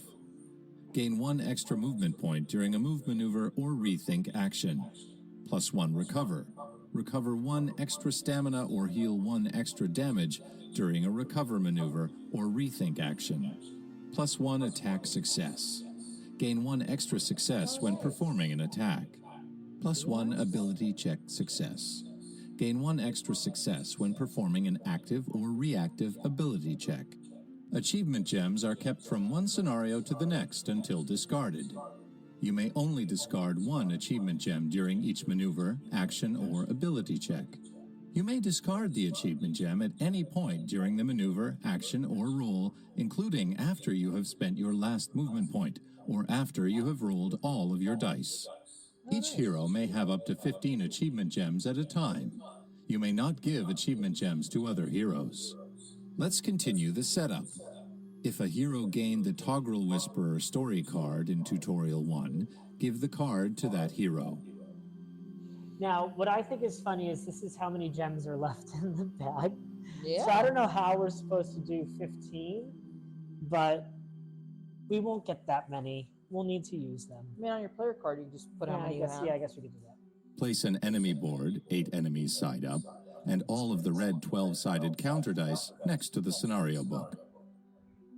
I have the Is dice there only here. 1 enemy? So we'll see. Okay. Place 8 Skitterer figures numbered 1 to 8 next to the Skitterer? scenario book. If you have the miniatures box, use the enemy miniatures. Otherwise, they are standees. Do you have miniatures? Hey. Choose one player to be the narrator. That player reads aloud the introduction to The Road to Runedale on page 7 of the scenario book. That's normally you, Greg. You fly from the flooded city of Ambergate with the mysterious Shantor Threebirds and her strange wagon, Birdie, as far as the Agura crystal can power it. After you land, the wings are folded and the common pleasant Togrel legionary climbs out of the wagon to pull it. The road through the dense wisp tree forest is well paved and the sun is shining. You lack your belongings, but there is food and a few basic tools in Birdie's trunk. Every night while camping, Shantor tells you about her quest. She is looking for beacons built by the ancients millennia ago. She hints that she is the last person who can do what must be done to save Agemonia. When asked for more details, she winks and promises to tell you when you get to Runedale. On the 3rd day, you see it emanating from the horizon ahead of you. Legionary whimpers in fear, and Shantor has to calm him. A great evil is afoot. I must go ahead to investigate, Shantor says solemnly, and she shows you a stone with odd markings. Protect this runic plate. Make sure Legionary pulls Birdie and the plate over to yonder hill. You grab the tools from the trunk and encourage Legionary to move on. He needs to stay on the road, but you are free to roam the wilderness. Not that it looks very inviting with the razor-sharp blade thorns and the steep cliff on the right. As Shantor runs off, you have an ominous feeling that something will go horribly wrong if you are delayed. Let's take a look at the additional setup, additional scenario rules, and scenario end conditions. Find the item cards. Each card has a number, and the back side tells the item's type. Be careful not to see the front sides. When your hero gains an item card, you will be told the number and name of that item card. When gained, find the relevant item card using the number, but be careful not to see the front of any of the other item cards. The item card is placed face up below your hero board. Reveal the items listed in the additional setup and place them below your hero boards for now.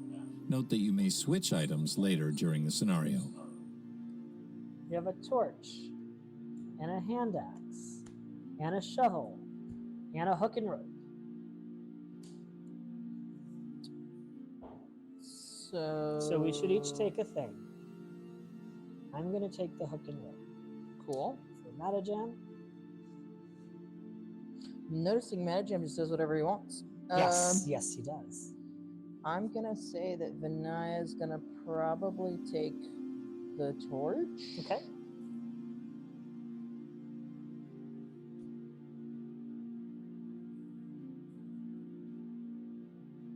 I'll let Janai choose between the hand axe and the shovel. I mean, she already has two swords, so she doesn't really need another one. You're thinking you know rules that you don't know. Facts. So, since she has all of the pointy stuff, I'm just gonna lean into the pointy stuff. Okay. Items can be used in various ways in Agemonia. To improve ability checks, as weapons, discarded for an effect, etc. Some items must be active in order to be used. At any time, you may have up to 2 active item cards showing 1 hand, or 1 active item card showing 2 hands. Your active item cards should be placed below your hero board on the left-hand side, while other item cards and tokens you own should be placed below your hero board on the right-hand side. Exception. The hero Matayam is a 4-armed Patangan, and so may have twice as many active items. Because that has 4 hands. That's why I took one of the 2-handed ones. Some item cards may be used as weapons. This is indicated by the icon, melee or ranged, and the weapon's modifier in the effect box. So you can only use a weapon, you can only use melee versus ranged if you have something equipped that matches it. So even though True Strike and Judicious Shot are ranged, only Matajam can currently use a ranged attack. Gotcha. But there's a reason I took that, which is more important than the ranged attack. What is the reason? You'll see as we play the scenario. So you're... Metagaming. Yep. Yeah. It is recommended to give melee weapons to heroes with melee attack actions. An attack's type is marked with a similar symbol. Ranged, melee, magic. Yep. To use an item as a weapon, that item must be an active item placed to the left. Some item cards show an encumbrance value and a sale value in stars. Ignore these for now. You'll have access to all info about items, including details about giving, dropping, picking up, and switching items through a menu later in this tutorial. Read the additional scenario rules and scenario end conditions on page 8 of the scenario book. Okay. So make sure that you have grabbed the toggle and wagon token from the token tray. It should be on the top of its bin. You what? This. It should be on the top of its bin. There you go. Yes. Hold that. Additional. Who is holding this? Just you are. Liz is holding it in her hand because we need it for the scenario. Oh, okay. What? A summary of these additional rules is shown on the other side of the topmost card of the story deck. Size of toggle and wagon. The combined size of the toggle and the wagon is 3. This means they take up the same capacity as in an area as 3 normal figures. Consequently, they may only move into areas with a maximum capacity of at least 3. In areas with a maximum capacity of 3 or 4, there may be no more than 0 or 1 other figure in that area at the end of the toggle and wagon's movement. Movement of the toggle and wagon. Once per round, At any time during a hero's turn, the toggle and wagon may move up to 2. The toggle and wagon may move through an area that contains heroes, and heroes may move through an area containing the wagon. The toggle and wagon do not reveal story cards. Toggle movement restriction.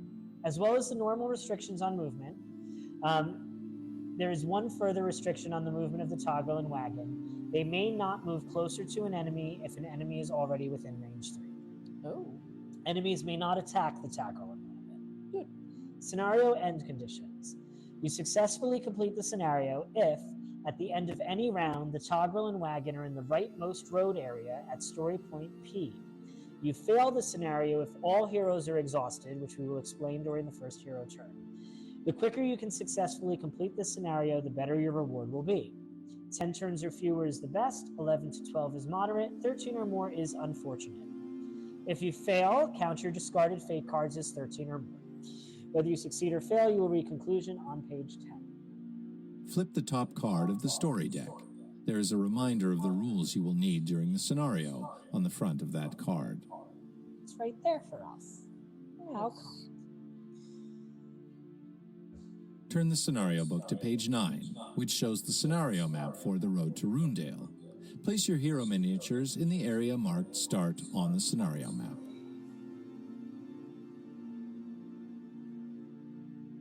Area height is introduced in this scenario. See the area height symbols on some of the double white lines between areas. Okay. The climbability of the hook and rope allows you to create a climbing point between 2 areas of different heights. When a climbing point is created, the hook and rope card is discarded, and the hook and rope token is placed on the double white line with the height symbol.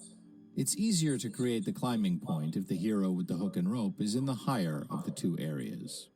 If the hero is in the higher of the 2 areas, the hero may simply spend a maneuver to create the climbing point. Gotcha. If in the lower of the 2 areas, the hero has to spend a maneuver, but also take an agility active ability test to create the climbing point. With 5 successes, the check is successful, and the climbing point is created. Otherwise, the hero may spend another maneuver to try again during the same turn. A hero in an area with a hook and rope token on one of its borders may spend 1 movement point and perform an agility active ability check to attempt climbing. If an agility active ability check with at least 4 successes is performed, the hero may move into the area on the other side of that border.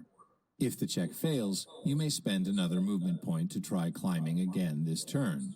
A hero in an area with a hook and rope token on one of its borders may discard the hook and rope token to gain the hook and rope card. So as you can see, you still have to do agility even to climb it. Yeah. So It just helps. I admit it. It was nothing that was, yeah. To finish the setup, place the toggle and wagon token in the area to the left of the area marked Start on the scenario map. Yep.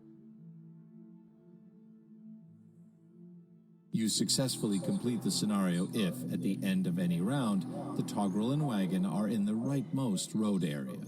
The quicker you can successfully complete the scenario, the better your reward will be. Once per round, at any time during a hero's turn, the toggle and wagon may move up to 2 areas. Toggle and wagon movement rules are listed on the card flipped during setup. Let's see how rounds are played in this scenario. An extra phase of the game, Reveal Initiative card, is introduced in this scenario. There are also enemies to fight, meaning that the hero turns phase becomes the hero and enemy turns phase. The full round structure is 1. Select hero action. 2. Reveal initiative card. 3. Hero and enemy turns. And 4. Discard fate card. Let's begin the first round. Phase 1. Select hero action.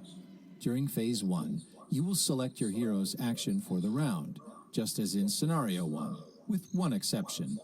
There is a new action you may select for your hero. The name of this action depends on which hero you are playing, but they are all used when you want your hero to attack an enemy.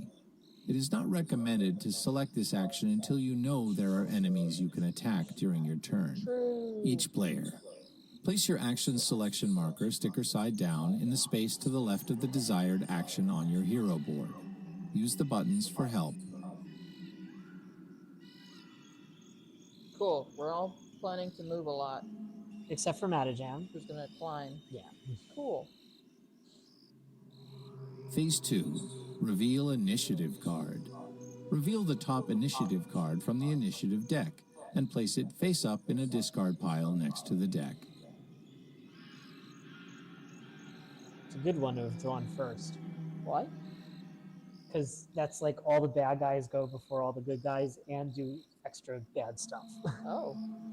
Hero and enemy initiative is shown on the left side of the card. Heroes and enemies will take turns this round in this order from top to bottom. Your hero's turn is represented by the circular symbol which matches the symbol of your hero's chosen action. Enemy turns are represented by the square symbols. Let's take a closer look at enemy actions once enemies are spawned. Additionally, if the initiative card shows Shuffle, you will learn what it means during the second round. Phase 3, Hero and Enemy Turns. Note, in this scenario, the heroes start within range of story points H and E. Whenever this is the case at the start of a scenario, the story card is revealed at the start of the first hero turn. Reveal story cards E and H and read their backs aloud. Okay, so who's going first is what we have to first decide, because we can do Drenosh, Matajam, or Vanilla. I think Matajam should go first. I agree. So that's what we're going to do. So Matajam is going to reveal story cards E and H. Let's start with E. A tree falls in the forest. Who hears it? Thank you. Thank you for doing that. You did exactly what I wanted. Why? Well, because otherwise I would have had to make that joke. So you I made it funny. The road to Runedale is in relatively good condition, although beset by blade-thorn bushes. As you approach a bend, you see a tree fall down with a crash. Could this have been just an accident? You will have to clear the road so that Legionary and Birdie can continue along it. This has an infinite take in your surroundings, so I can flip it right away. The dangers of the wild. Calm Tagra. This is a Mind 5 test, and the Tagra Whisperer, whoever has the Tagra Whisperer story card gets 2 automatic successes today. Hey. Only a hero in the same area as the Toggle may perform this ability check. If you succeed, you can ignore the Toggle movement description, the Toggle movement restriction during that hero's turn. So Drenosh can calm the Toggle enough to still move even when there's bad guys nearby. Oh, nice. Blade Thorns. Whenever you enter an area containing the blood symbol, it means there are blade thorns in that space. You will immediately need to, and we'll explain what this means in a minute. You'll need to do a defense test against, you'll need to take a damage unless you succeed on an agility reaction test of 2. Okay. But we'll talk more about that later. Okay.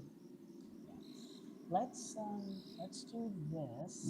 Why don't you stack it? Because there's only one enemy.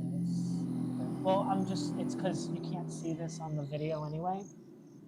It would clear up more space over there as well. Right, but I'm trying to make sure everything stays visible on the camera. Gotcha. So, like, it won't. H, the cliff wall.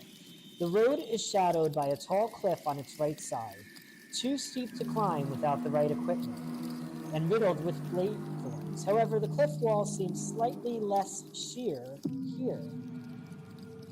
And when you're at 0, you can flip.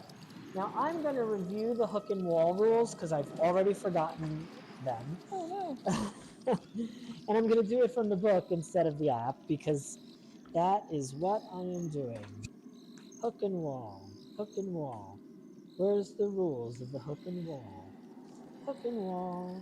Hook and wall. Hook and rope. Sorry. Hook and rope. So I have to use a maneuver to try to use the rope. So I'm just gonna try to use a maneuver this turn to try to use the rope. I feel like maybe I should have extra maneuvered instead, but the problem is Matajam then would have been going last. Okay. But we shall see how this goes. So I'm going to get to roll 4 dice, and I need 5 successes. And that 1, is 2, 3, 4, 5, 3 3. stamina to make it 5. Yep. So this card's going to go away temporarily, and we're going to replace it with the hook and rope token that is in this third from the top. The third from the top. Yes. And that's going to go right here.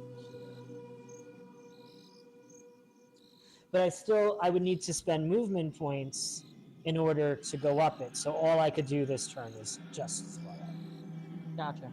which was not impressive, I guess. So that was. You say so. Oh, wait. Flip the story card supposed to E click all and read this aloud stuff. its front as well.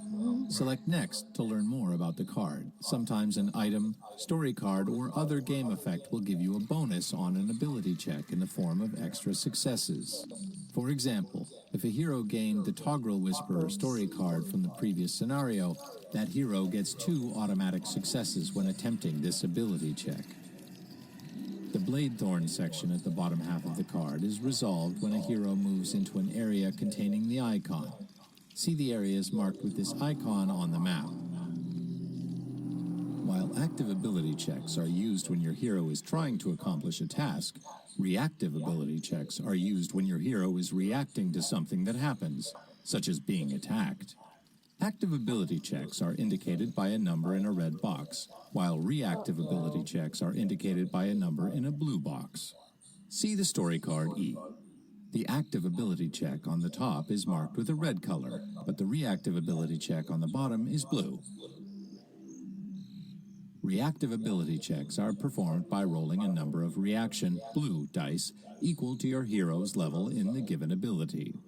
The ability symbol displayed in the check determines the ability being used and corresponds to one of the 3 abilities your hero has: Might, Agility, and Will. Some reactive ability checks allow you to choose between 2 or more abilities. In this case, the ability symbols are separated by a vertical line. For example, Bladethorn shows that your hero will suffer 2 damage, reduced by 1 for each success you roll on a reactive ability check using your agility. There are various symbols on a reaction die. For example, 0 successes, 1 success, and 2 successes. This symbol will activate various effects once your hero has developed further, but for now, it counts as 0 successes. The reactive ability check is successful if your hero rolls a total number of successes equal to or higher than the number specified by the check, shown in a blue box. However, you will often be making a reactive ability check to avoid damage. In this case, each success you roll reduces the damage you take by 1. In this way, it is possible for the reactive ability check to be partially successful by partially reducing the damage you take. Let's see another example of a situation where a reactive ability check is performed to reduce damage. Falling. A hero may move from an area of higher ground across a double white line into an adjacent area of lower ground by spending 1 movement point. The hero taking the fall will suffer 4 damage, reduced by 1 for each success rolled on a reactive ability check using their might. So it's funny how I was saying you always succeed and then this happens. Because every time Greg gets attacked in a game like this, he'll roll this. I mean, It's not untrue. Note, in later scenarios, you also gain the slowed condition if you take damage from falling, but conditions aren't introduced until Tutorial 3. So we only Select die. Next when you are ready to learn about suffering damage. Are you ready? yes. Whenever your hero suffers damage, remove a corresponding number of stamina chips from your vitality disc and flip them over to their wound, red side, placing them to the right of your hero board. If there are no stamina chips left on your vitality disc, any remaining damage is taken by flipping over previously spent stamina chips. If all your stamina chips are wound side up and there is still damage remaining, ignore the remaining damage, but flip your vitality disc over to its wounded, red side. Your hero is now wounded. The wounded side of your vitality disc shows a number of stamina chips. Return that number of stamina chips, stamina side up, to your vitality disc. While wounded, you may not have more stamina chips on your vitality disc than this new value. In the full game, you would also draw a random injury card and apply its effects when wounded, but injury cards are not used in Tutorial Scenario 2. Note, a hero does not become wounded when the last chip is removed, but when suffering additional damage after this. After being wounded, any remaining damage is ignored. How do you become unwounded? If your hero would become wounded for a second time, instead they become exhausted. An exhausted hero takes no further part in the scenario. When exhausted, the hero miniature is removed from the scenario map. That hero takes no further turns. The exhausted hero drops their items in the area, which is then marked with a counter die. Other heroes may pick up the exhausted hero's items from that area. Any game effects that depend on the number of heroes still count your hero, even if your hero is exhausted. Let's begin the first turn.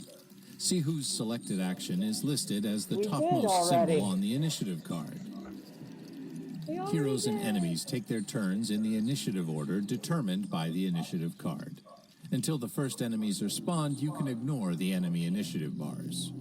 Some hero initiative bars list an extra maneuver as a bonus. Cool. These are not used in Tutorial Scenario 2 and should be ignored for now. Heroes take their turns in the same way as in Scenario 1. Remember to reveal story cards whenever relevant and take note of the maximum capacity of each area. Don't forget the maximum capacity. The toggle and wagon may be moved 2 areas each round. Select Move Toggle and Wagon to do this. So if enemies are spawned, select the Spawning Enemies button. It can move 2 select spaces End Round when us. each hero has taken their turn. How are you going to be prompted to spawn an enemy? We'll find out. Oh, okay, so just... We'll find who out. do you want to go next? I mean, it could be Dranash or it could be Vanilla. Can it be the thing? We can move it 2 spaces, yeah. Okay. It doesn't reveal tokens or anything, so it would just move there. But then there's only 1 space in that space. Well, no. Why would you move it off the road? Well, I don't know. I guess not. Because, well, I'm just gonna. It can, because you can't but come this you can't way. go through these 2 pieces. Okay. Because this takes up 3. Okay, but it can't move through the tree. Well, we're gonna have to figure something out with that tree, probably. I see. All right. Would be my guess. So, would you like to go, or would you like me to go? Oh, Dranash 8 songs will go. I'm questioning. All right. We've got an extra maneuver. Okay. So I'm not going to spend stamina to move because I'm going to just go here and assume that I won't need to do a lot more. So, There's a lot of things over there. Boom. Wait, once you go there, you trigger that. No, you don't. One more. What? Sorry. Go ahead. What I did? Go one more and then you triggered. Yeah, now you trigger everything. F and G. F and G.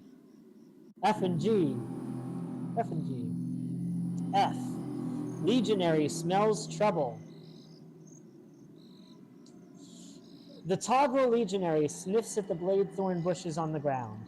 Near the bush, the wisp tree's densely needled branches are stuck in the lush undergrowth and resist any attempts to lift the tree. If they were cut off where the bushes dug out, the tree would be easier to move. Within 1 space of the tree, you can examine further and flip, which I'll probably do in a second.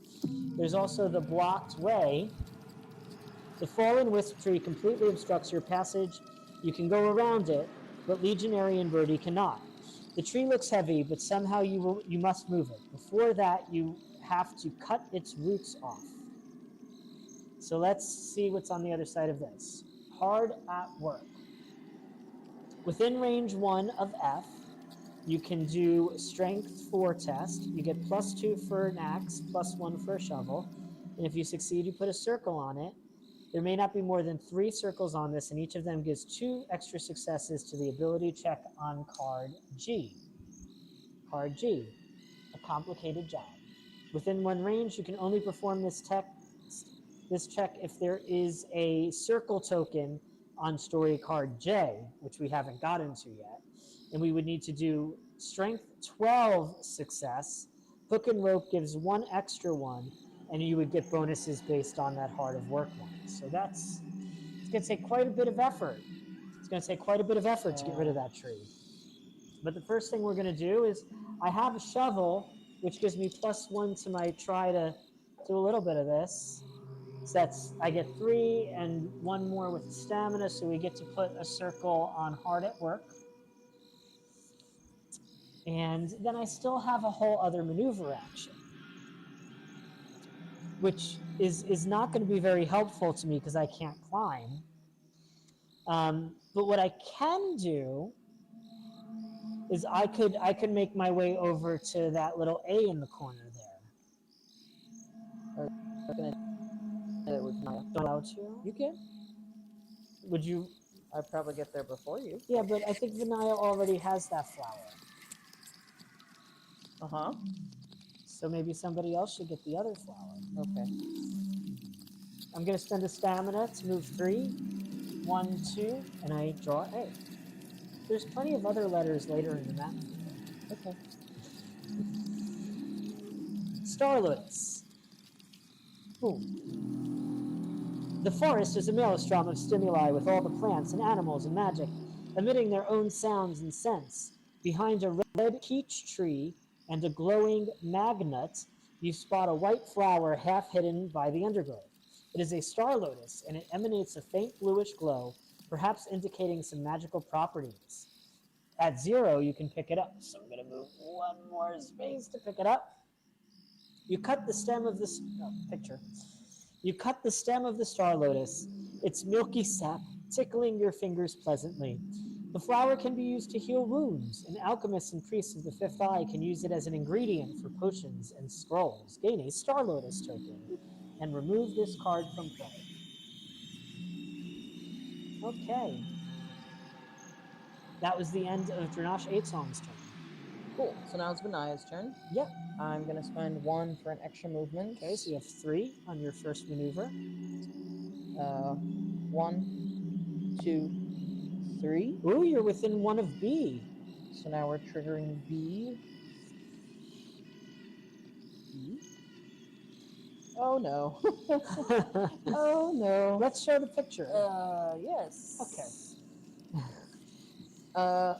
Venorian Skitters. It's B if you want to click the story thing. Oh, am I supposed to? No, there is no. Oh, okay, they don't help you anymore. You hear the sound of rattling leaves and then of sharp feet rustling on the cobblestones. Soon enough, enormous insects appear on the road and move towards you, their mandibles snapping angrily. They are Venarian Skitters, and they are coming your way. Spawn. When you are instructed to reveal an enemy card, take the card from the story card deck and place it on an enemy board. Use the 6 enemy side of the enemy board if there are 6 or fewer figures for that enemy. If there are more than 6 figures for that enemy, use the 8 enemy side of the enemy board. If there is only 1 figure for that enemy, then you do not need to use an enemy board. Simply place the enemy card directly on the table. Reveal enemy card 1 as instructed by the story card, and place it on the enemy board. You can read the story card first and then we'll do it. Spawn. Reveal card.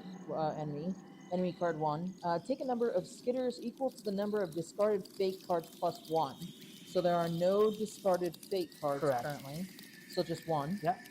Max 4. Spawn these skitters in the area shown, 1 per area in ascending order from 1. And that's what that looks like. So we're In rounds 1 to 3, when a fake card is discarded at the end of the round, spawn a skitter on the area marked S above. At the end of round 3, remove this card from play. So it's good we found them faster. So we're gonna place. Wait, the camera? Oh. Yay. We're gonna place that there.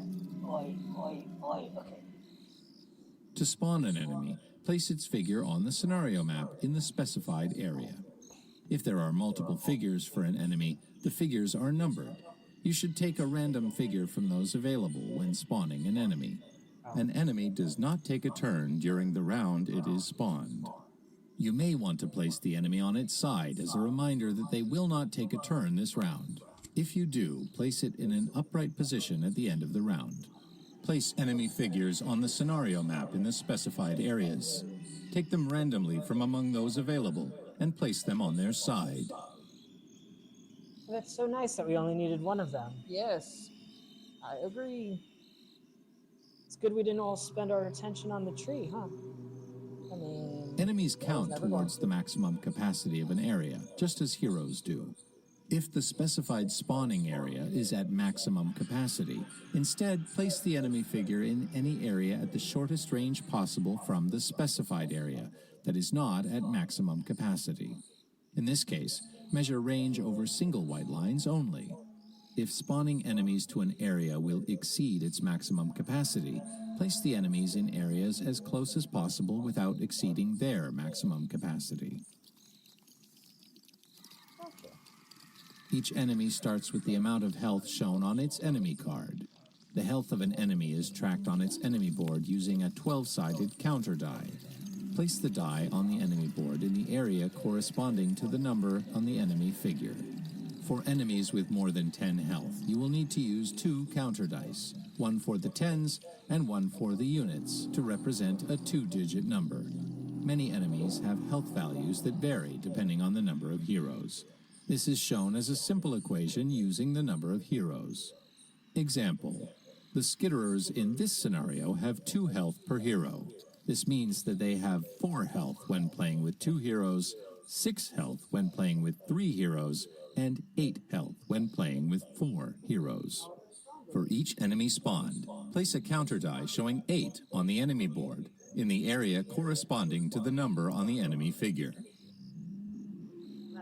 Each time an enemy takes damage, reduce its health by the amount of damage taken. Once an enemy is reduced to 0 health or less, it is defeated and removed from the scenario map.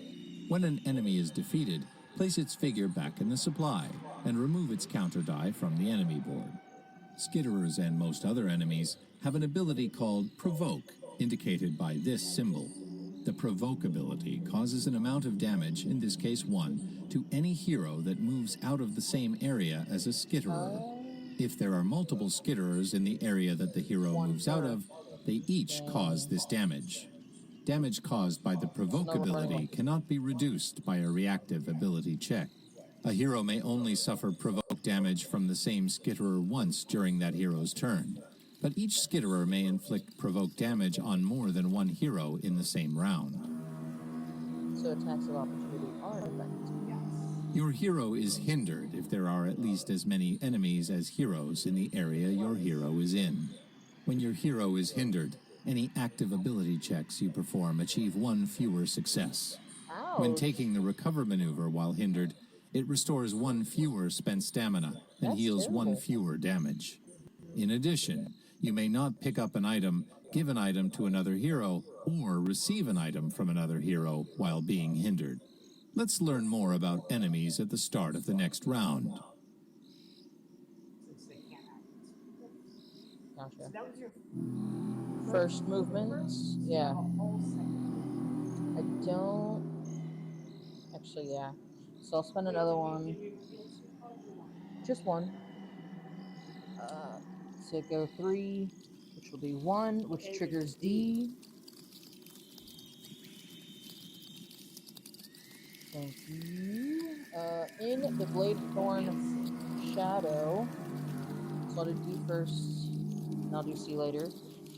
In the Bladethorn Shadow, the cliff is lower here, and there is a huge Bladethorn bush growing in the cliff above you. Its large, spiky leaves almost reach the road.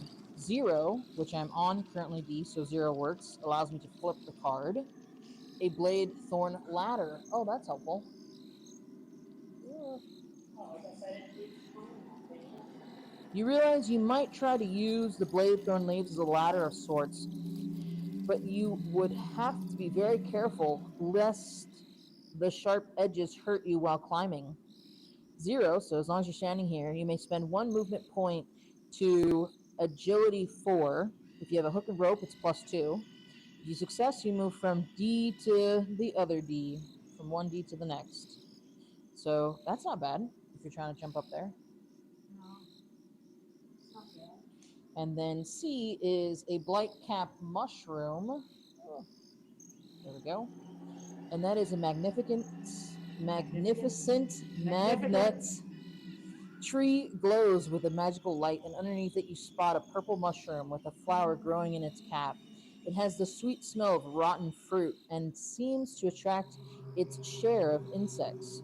So if I get next to it, I can pick it up, which I will with my last movement. Did we spend stamina yet? With my second to last movement, to which I'll flip it. The mushroom is picked. You pick the blight cap mushroom and put it in your pouch. Ingesting it will reinvigorate you, but dried. It is a good ingredient for potions. So gain a blight cap token. And remove this card from play. A blight cap looks like this.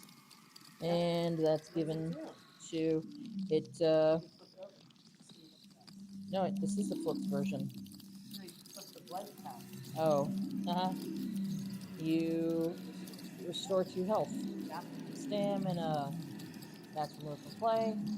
Then I have one more, which I think I will go back to just try to attempt that next turn. Okay, remember when you get into that space, you also trigger the blade thorn. Gotcha. Okay. That's so a future us problem. That is a future us problem. So right now, Junai has a current us problem. Yes. Let's see. 1, 2. To make that check, it was on F. Which check? To cut down the tree. The F Hard is at work. to dig out the part of the tree that's stuck in the ground. It's not actually cutting it down. It's going to help us cut it down later. Gotcha. So, but I'll think I will. But you can't stand on F. No, it's within range 1. Oh, in that case, then I should have attempted that with. You could have, yeah. Could I do that? Is that too late? Sure, you can roll 2 dice and see if it's It's 2 dice because it's strength? Yeah. So we'll see what happens. We're going to retroactive that. Nope. Cool. I didn't think it was going to make much difference. Yeah. So now Luckily, she'll. Jonah has handax, and that's going to be very helpful. Yeah. She'll spend it to also walk. It's going to be 3. So 1. We'll do the check right now. She gets 2 also. 2 dice, 2 scattered. Because of, yep, the hand axe. So 2 stamina. So that's a success. So that was 1 That's movement. a total of +4 to our attempts. Nice. Maybe this is bad, but I'm running around. So that's 1, 2, 3. And that was another movement. Will be. You could also recover stamina. The reason I say that is because Jonai's stamina recovery is slower than everyone else's stamina recovery. I gotcha. I think I want to get her moving forward to start fighting people because I feel like she'll have a better. So I'm not. 2 extra successes on the Yeah. So I'm not going to spend the extra stamina. She's just going to walk 2 times. 1, 2. Yep. That was the last action. Correct. Phase 4. Discard Fate Card. Just as in Scenario 1, each round 1 Fate card is discarded face up into a discard pile next to the Fate deck. The face of the Fate card is irrelevant in this scenario. If you run out of Fate cards, just continue playing the scenario until one of the end conditions occurs. Discard 1 Fate card face up into a discard pile next to the Fate deck. If enemies were spawned this round, remember to place them upright.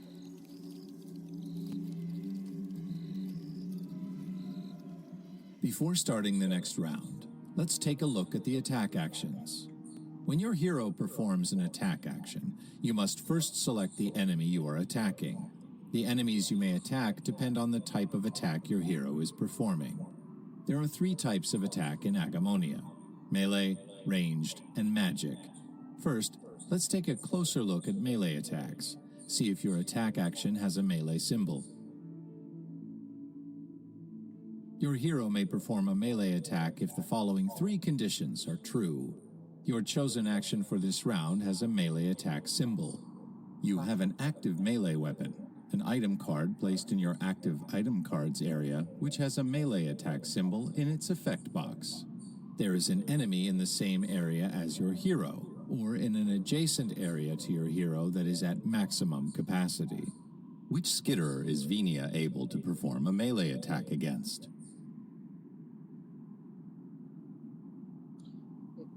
If that's at maximum capacity, so I'm going to say 2 or both.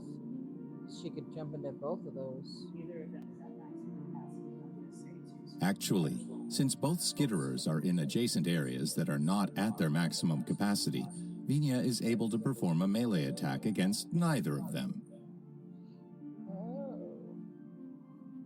The attack action on your hero board shows in a red box the number of action dice you should roll.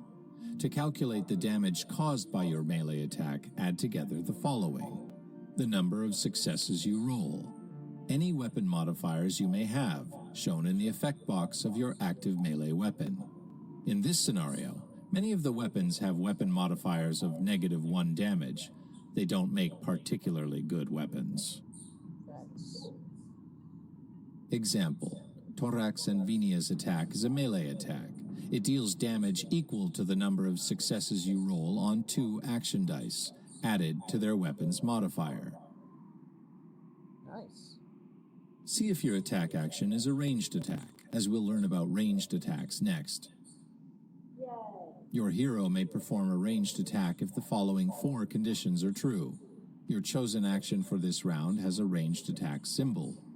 You have an active ranged weapon, an item card placed in your active item cards area, having a ranged attack symbol in its effect box. There is an enemy within range shown in the effect box of your active ranged weapon.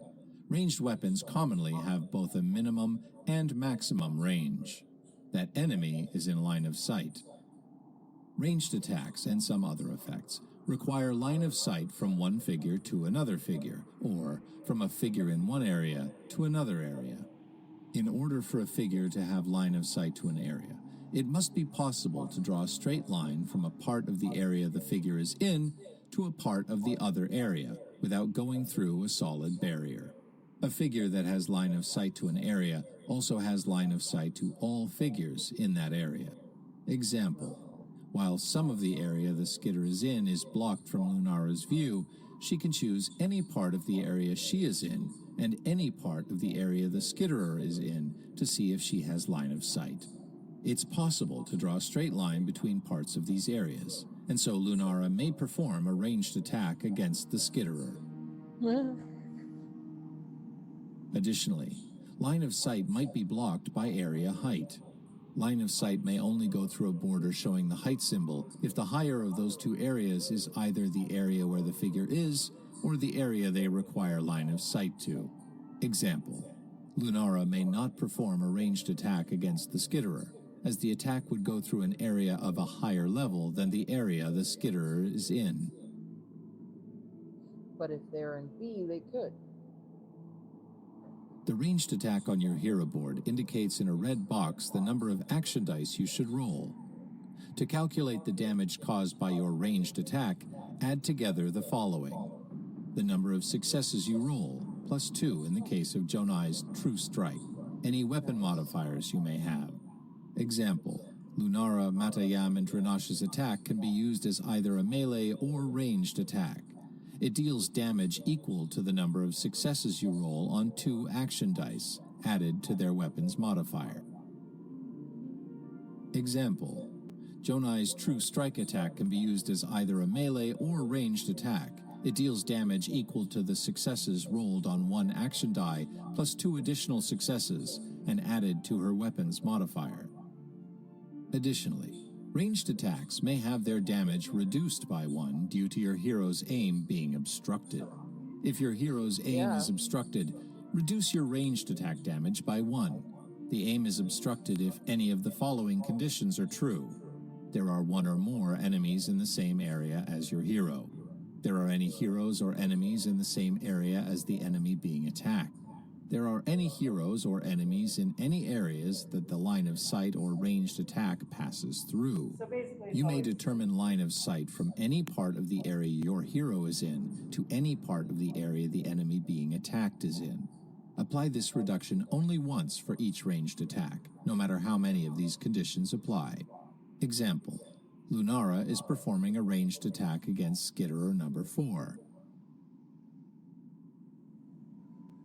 There is an enemy in the same area as her. There is a hero, Zuvasai, and an enemy in the same area as the enemy being attacked. There is a hero, Torax, and an enemy in an area that the line of sight passes through. Regardless of how many times her aim is obstructed, Lunara only gets a -1 penalty to her ranged attack damage. Yeah, I did. See if your attack action is a magic attack. We'll learn about magic attacks next. All magic attacks are ranged attacks. The maximum range of a magic attack is indicated by the number in this symbol. The minimum range of a magic attack is 0. Unlike with melee and ranged attacks, your hero does not require an item with the magic item symbol in order to perform a magic attack, and any weapon modifiers on items with the melee or ranged attack symbols are ignored. Otherwise, magic attacks follow the same rules as ranged attacks, including the damage reduction for obstructed aim. Your hero may perform a magic attack if the following 3 conditions are true. Your chosen action for this round shows the magic attack symbol. There is an enemy within the range shown on your magic attack action. That enemy is in line of sight. Example: Zuvasai's attack action is a magic attack that can be used from range 0 up to range 3. It deals damage equal to the number of successes you roll on 2 action dice. This damage is not modified by any melee or ranged weapon modifiers. I'm dying, man. This is just like... This is a lot of exposition. Phase 1. Select hero action. Skip. Each player. Place your action selection marker sticker side down in the space to the left of the desired action on your hero board. Use the buttons for help. We're good now? Boop, bitty boop. I'm gonna just... No, I won't be able to get those. Are either of you planning on doing an attack that's... No. I just want to make sure that you know that what you've chosen does not allow you to. Correct. Phase 2. Reveal initiative card. If the initiative card for the previous round shows shuffle, shuffle the initiative deck and initiative discard pile together to form a new initiative deck. Now we get that, but we don't get that extra. Reveal the top initiative card from the initiative deck and place it face up in a discard pile next to the deck. It said the extra symbol doesn't count this time. Correct. But good to 3 know. enemy initiative bars are shown on each initiative card. The initiative bar that corresponds to the Skitterers is the one displaying the blue enemy symbol, as it matches the symbol shown So in if the there were upper left multiple corner enemies, of the it would Skitterer tell you enemy which one is card. triggering. The other 2 enemy symbols, red and green, should be ignored in this scenario, as there are no enemy cards that display those symbols. If there is more than one Skitterer on the scenario map, they take turns in numerical order shown on the Skitterer figure from lowest to highest. Perform each Skitterer's entire turn before moving on to the next. Example: this initiative card indicates that the Skitterers will have their turns after any heroes who are performing red or blue actions, and before any heroes who are performing green actions. Doesn't say what their movement Phase is, 3. so... Hero and enemy turns. Select enemy turns when it's time for the Skitterers' turns. Select end round when the round is finished. Worry about it when it's their turn. Okay. So first, who's got red actions? It's going to be either Jonai or Drinash being solved first. You go first. So I don't see the point of spending stamina for movement since the monsters are so far away and all that jazz. So I'm not going to. I'm going to move 1, 2, and I'm going to do this test. That is 1 plus 1 for the shovel is 2, and if it's been 2 stamina to make it 4, so that's our 3rd and final success on space F. which just doesn't matter anymore. And then I'm going to move 2 more spaces to Vania's space, and that's it. That's it for now. Gotcha. Janaya is not going to spend extra movement actions. She feels pretty confident in just running over to Kay and having to do a check to see what happens. Okay, so you're going to K. Correct. So that's 1 and then So 2, first you have to do a reaction check, which is 2. which is 3. Uh, Because you're focused. why am I? Oh, yes, it is, because I am focused. So you roll a third dice to reduce the check. Isn't it supposed to be all 3 blue? Yeah, I thought you had to. No. I don't know what I was. So I need a 2. Well, each success will reduce the damage. So that's 1 success. So you take 1. What's the symbol again? They said don't worry about it yet. Oh, okay, that's what I thought. You're gonna have So- to take the top thing, flip it to red. Yep, that's it. Okay. And then you're gonna get to reveal K. K. Which is, ooh, yay! It's an NPC. There we go. Oh, cool. It's the scared woodcutter. A woodcutter is crouching under the tree, trying to hide. He whimpers as he sees you, eyes wide with shock. He keeps praying for the stars to protect him, as is the Benamite way. The great axe in his hand seemed to be of little use to him at the moment. 0, which I am, so I need your axe. With a smartness check of 6. Oh no. Oh no. With the smartness check of 6, I can flip this card. If I Well, you fail, get an extra die because you didn't fail.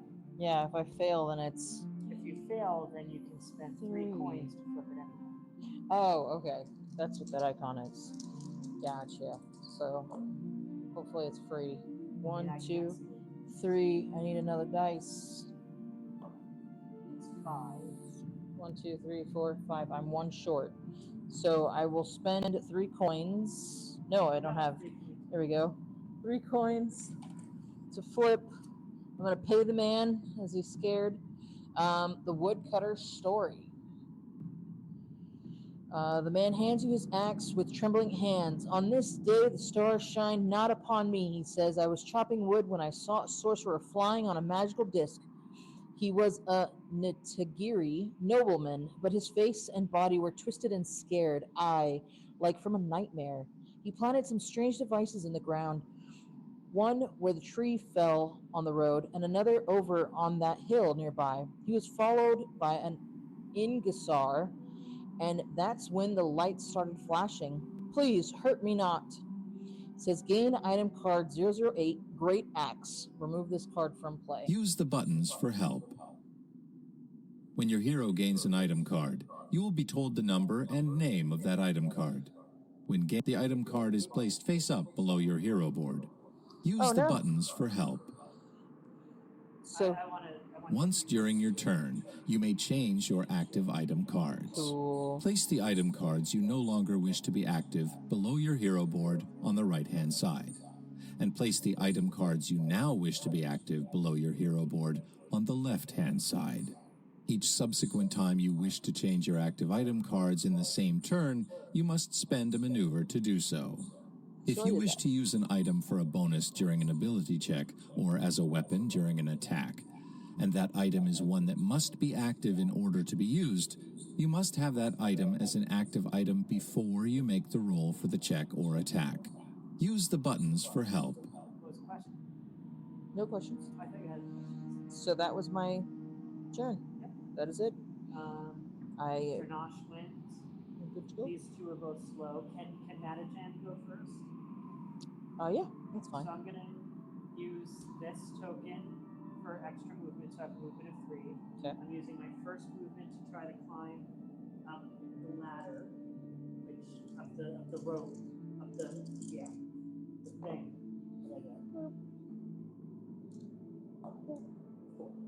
So I succeed.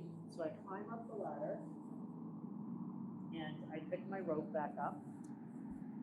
Then I have 2 more moves. Oh, this is a red and an H. So Sure. first I have to do the red test. So I blocked 1 damage.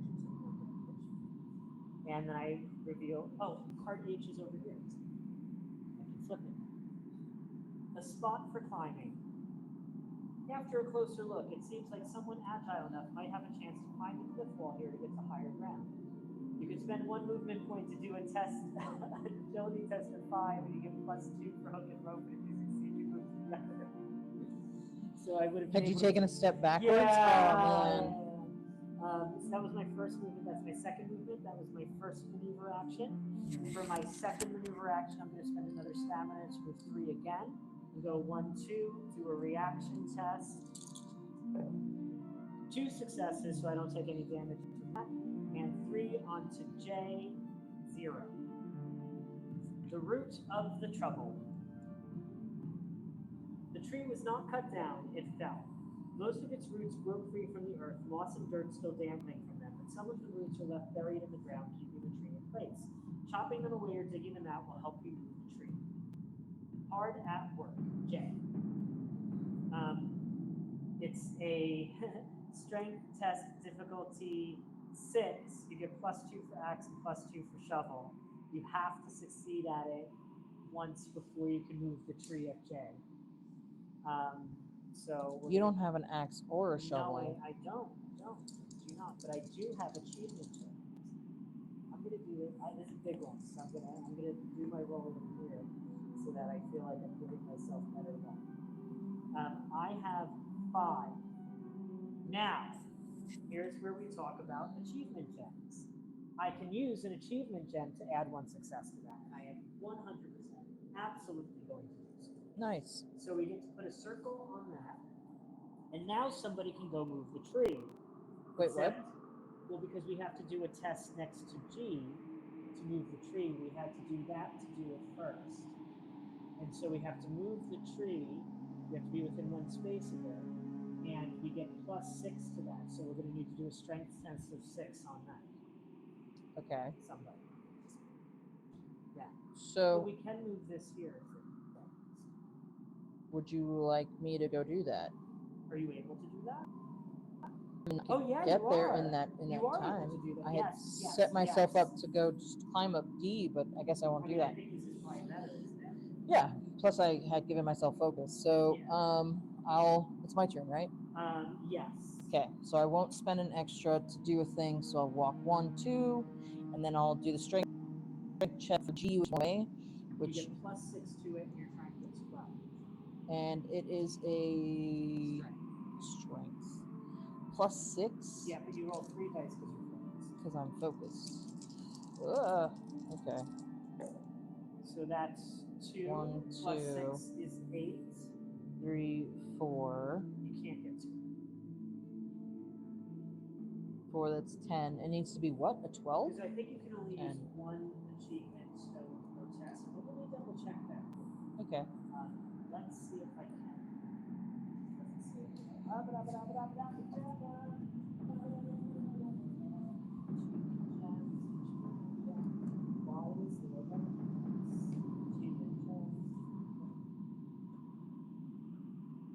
You may only discard 1 achievement gem during each of those. All right. So you would have needed 1 more to succeed. So that is a fail. That is a fail. And that was my turn. So that it's the turn is officially over. That is not true. The enemies go. It is the enemy's turn. If you wish to use an item for a bonus, use the buttons for... Enemy turn. During its turn, an enemy will perform the action on its enemy card that matches the one indicated on its initiative bar on the initiative card. An enemy action typically consists of 2 parts, a move and an attack. Each part of an enemy action is completed in full before moving on to the next. In this example, the initiative bar on the initiative card shows the skitterers will perform their topmost action. The special ability symbol is ignored in this scenario. So they're going to do a 1. A move. So look at the eye symbol next to the initiative. 2 because it's half-eyed. I see. Looking at the skitterer enemy card, we can see the topmost action is a move 1 followed by a melee attack. See which action on the Skitterer card corresponds to the symbol on the initiative bar. See that action's move value, as we're taking a closer look at enemy move. If there is more than one Skitterer on the scenario map, if the enemy action shows a movement symbol with a number below it. This if an enemy to be moved is already in an area it can attack from, it does not move. Otherwise, it moves toward the area it can attack from that requires the least amount of movement to reach. If two or more areas are tied in this respect, it moves toward the one that allows it to attack a hero with a higher taunt value. If the enemy cannot reach this area with the movement it has this turn, it will move towards the area as far as its movement allows. Example: the Skitterer needs to move 3 areas to attack either Lunara or Zuvasai. As Lunara has the higher taunt value, the Skitterer will move towards her. So in this instance, would this move towards Grenache or towards Jonah? Probably Jonah, because she went. Grenache. 650. So it's not based on. They're equidistant. Right, but it's not based off of the initiative. It's based off of their taunt. However, the Skitterer is only moving 2 areas. Enemies may move through an area already at maximum. Similarly, heroes may move through an area if for any reason a hero or enemy ends their turn in an area that is above its maximum capacity. See the attacks on the Skitterer card. A melee attack may only be performed against a hero in the same area as the attacking enemy. That is to say, being in an area that is at maximum capacity does not prevent an enemy. It is important to remember this rule when determining which. Example: the Skitterer needs to move 1. As Thorax has the highest taunt value, the Skitterers will move towards him. You may choose which one of the 2 possible areas it moves into. When performing a melee attack into an adjacent area, usually because that area is at. However, the 2 areas may not be. Move the Skitterer according to its action's movement value towards an. After moving, the Skitterer will. If only a single hero may be attacked by. If there is more than one hero that may be attacked by an enemy, exception. If there are 1 or more heroes in the same area as the hero being attacked, one of those heroes may become the target of the attack instead, as long as both players whose heroes are involved agree. Interesting. Okay. If no heroes may be attacked by an enemy, to determine the outcome of an enemy attack. In this scenario, you will roll either a might if the Skitterer is in an area. If there is more than one Skitterer on the Great. Okay. That was the end of the round, right? Yes. discard 1 fate card face up into a discard pile next to the fate deck.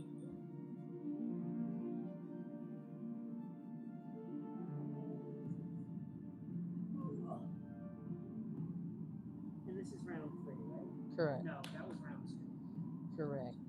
If enemies were spawned this round, from now on you may play independently, using No, the it's buttons round for 3 help when because needed.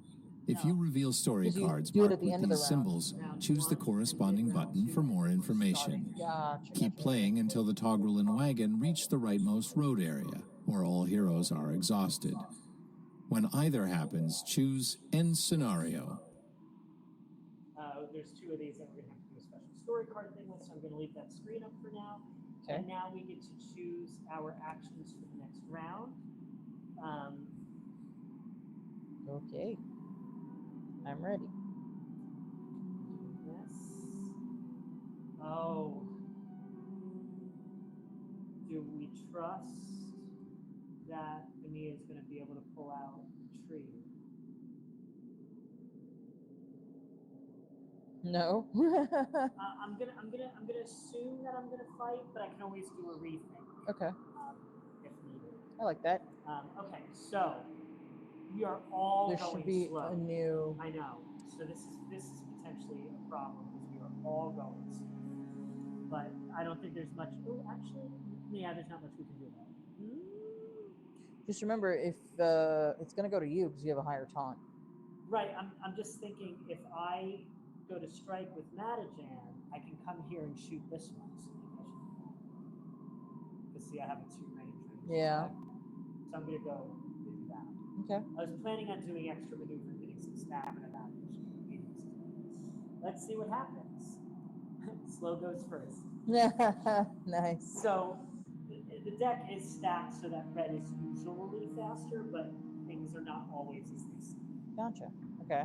So I think we start with the So same. She's standing there. She's gonna attempt to lift this thing by herself, which is 3 because I'm focused.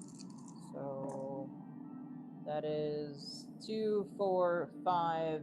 the 6 is 11, so you need one. So you need to spend 2 4 of these. stamina, 4 stamina, 2, 3, 4. and 1 achievement. I think One it's worth it because obviously we can't. No, I agree. Strongest person in the show. I had no problem with that when I played because I was the giant stone guy. All So right. G is over So there. G is over here. It would help. It would be smart if I put things in order. So first we are going to reveal story card circle and square. Square, there's circle. So let's do circle first. The road is clear. Oh, okay. The road is clear. You painstakingly chop the roots and branches off the wisp tree so it's no longer stuck, and cut the tree. Then, using the hook and rope, you drag the trunk of the heavy conifer to the side of the road. Legionary, the Troggle grunts happily, anxious to continue. Continue onwards by flipping. So this is an errata card. The tree should not be showing on this map. The image of it. Still have to get this to line up. You called it a what? It's an errata because the graphic is wrong even though the lines are correct. Because Oh, because the lines were double and now it's only one. So you're saying it should have looked. look like this. What does an errata mean? Errata. Errata? Errata. Something was printed wrong. Oh, error. Yes. A fancy word for error. Cool. Oh my goodness. Okay, errata. All right. So you did that. And then I have a movement of 2, which is the normal movement, right? I think maybe you're better off recovering 3 stamina since you have 1 left. I agree. So we'll recover 3 stamina instead. Nice. Do we want to move our carriage? So we would have to successfully calm the toggle in order for the toggle to move its full 2 spaces. Oh wait, what is the rule? Movement of toggle. Once per round, turn the toggle on wagon. Okay, yeah, it can move 2 this round. Restriction. Toggle on wagon may not move closer to an enemy if the enemy is already within 3 range. So yeah, it can move. Go ahead and move. So 1 and 2. Now you're gonna have to. Wait, we should have revealed this first. Okay. Sorry. That is an explosion. Did you reveal the story card with this symbol? Read the front first. Okay. It looks like a firework, but slower moving. A trail of ruby fire rises whistling into the sky from somewhere beyond the forest and then hits the middle of the ground further up. The loud explosion brings with it smoke, stone fragments, and the smell of burnt wisp trees. Watch in horror and flip the card. This overlay card splits an area into several new areas. When this occurs, any figures in the area that is overlaid will have to be placed in one of these new areas. You may decide which of the new areas each of these figures. Hello. So we realized that our mics turned off. I'm not sure why. That's still working, so we're just going to use the ambient mic from now on. I don't know how much of this you all missed. I'm sorry. I think it had to do with us playing the video for a long time. Well, it is what it is. Let's just sally forth. Okay. Sure. I'm attacking. I have an attack of 2 dice, and I have a -1 because I have a torch. So that's 2, which is enough. No, -1. Because of the torch. Yes, so that's spending 1 to kill. And now it's. Now you can take the hand axe. Now you can take. Now I'll take the hand axe.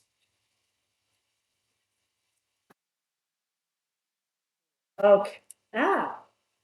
Good. Flying down, everybody. Now keep in mind the great axe is still an axe. Yes, it is. So that's the end of the round, right? Yes.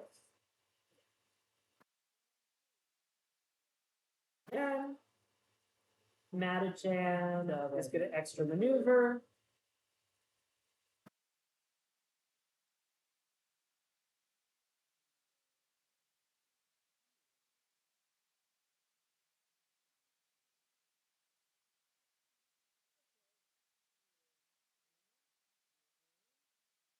So we're going to reveal the initiative.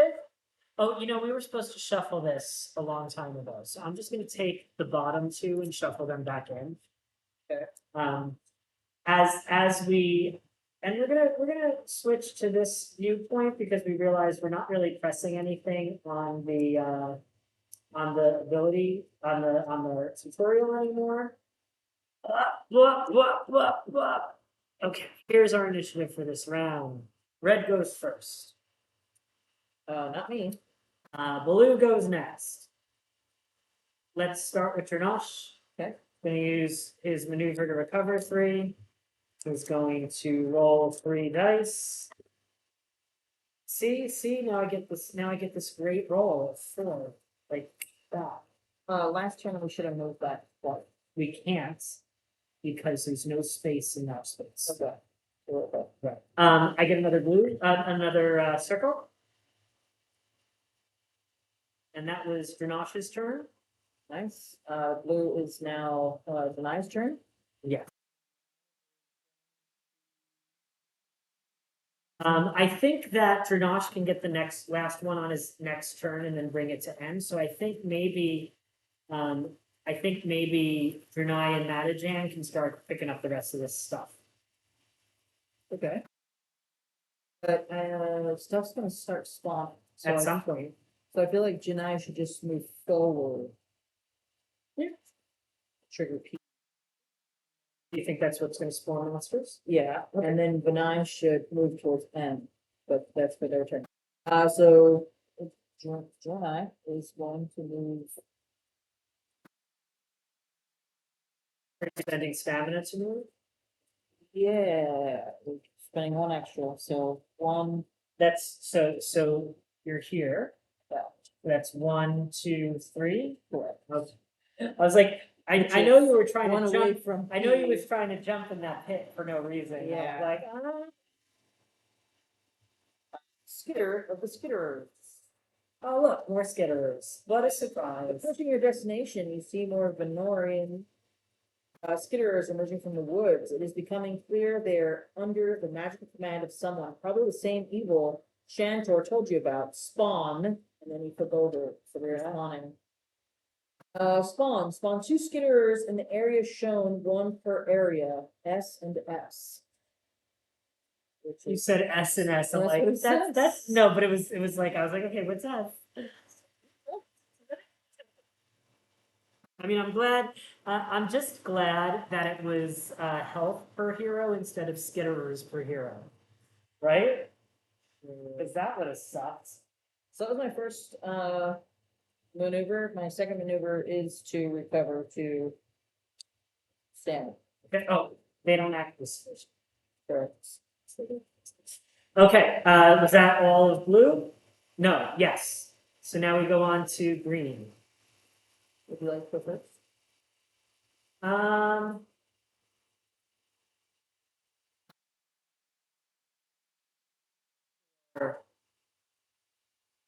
Why not? Yes, I'll go first. So I'm gonna go. I don't have. I'm going to recover, and then I'm going to head towards this. I'm gonna spend 1 stamina on the way. I'm gonna go 1, 2.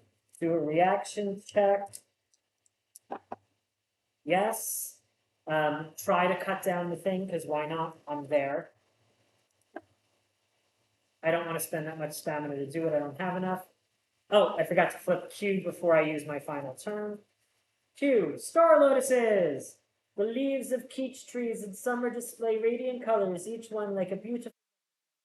Under it, you spot a glimmering flower growing in the forest floor. As you look closer, you notice another right under it. They are star lotuses emanating a faint bluish glow, perhaps indicating magical properties. It costs a maneuver action to flip that one face up, so I'll be able to do that on my next turn. And that was Metagame. Nice. Last is of an eye.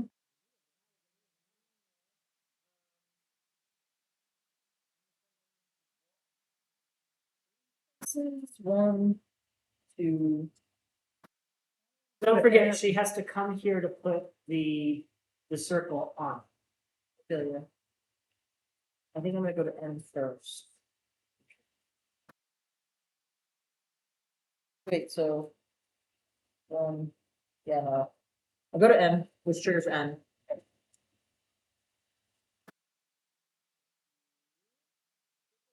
Gusting life? Sorry. Repulsive venomous centipedes crawl over and under a purple blight cat mushroom. The mushrooms are valuable, but gathering it without touching the horrible bugs is perhaps more trouble than it's worth. 0. So I'm going to shovel or torch as an active item. I flip, or I'm gonna flip A.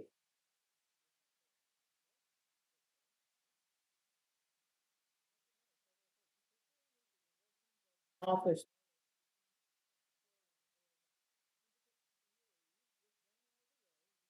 White cat mushroom, which is valuable ingredient for potions. Gain of light.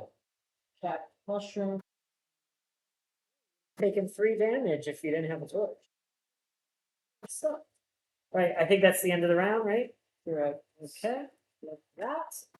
And we get to choose our stuff for the next round.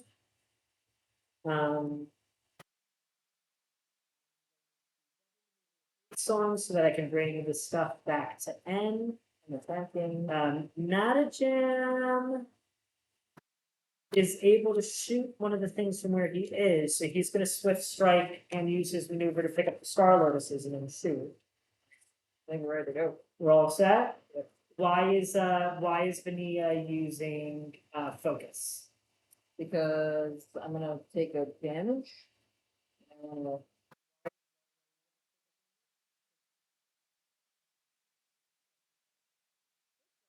We didn't move the guy again. We can move him one space.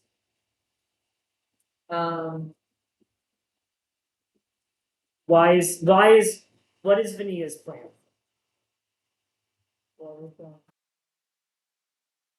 Where? All right. What is? I'm Fine. asking you what her plan is. Let's see what she's planning on doing.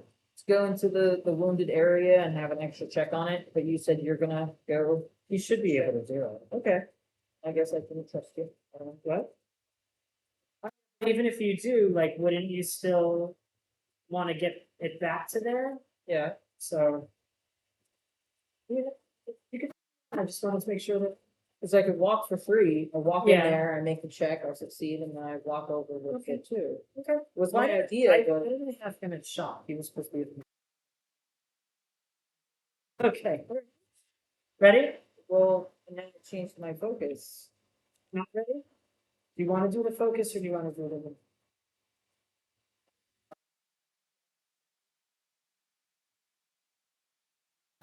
Baddies go first. Okay. So baddie number 5 is going to target Jonai because Jonai's taunt is higher. It's wide-eyed, so it's going to move 1 space and it's going to do 3 physical damage versus strength. My bank is 2. I don't know why I'm giving you both. Me neither. So you take 2 damage. And then number 6 is also going to do the same thing. 2. So 3 damage. That's all 3. Not fun. Nope. All right, so first we're doing our red characters. Yes. I'm going to start with your notch to make sure we can put the thingy on the thingy with the thingy. Okay. Because those Good are check. all real words.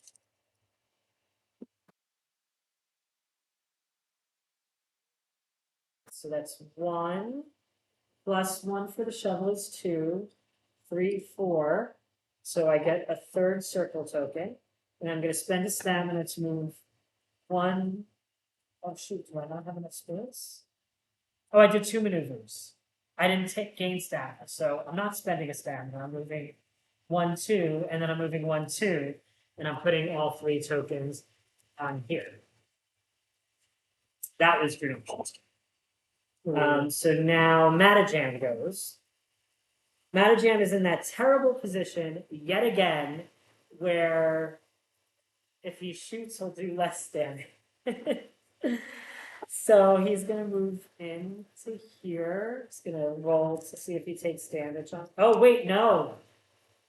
I wanted to use a maneuver to flip this and get the flowers picked. You cut the stems of the star lotuses, their milky sap tickling your fingers pleasantly. The flowers can be used to heal wounds too. An alchemist priest of the fifth eye can use them as ingredients for potions and scrolls. Gain 2 star lotus tokens. That's why I took an action. So he's just going to do a regular shoot at number 5. It's 3, minus 1 is 2, minus 1 is 1, plus 2 is 3. 5. Yep. And that was Matajan's. So that was red. Now it's green. That's plus. Okay, so I'm going to spend 1. 1, 2, 3. Deposit this here. Great. Makes And it now we get to better. reveal story cards, triangle, and whatever that other symbol is. So let's do triangle first. Yeah. A makeshift bridge. The bridge of branches and the bridge of branches and leaves might be just enough to get Legionary the Toggle and Birdie the Wagon over to the other side. As you're finishing the bridge, you hear the sound of more skitterers in the woods. So we've now built a bridge where previously there was a crater. And that's changed. Okay.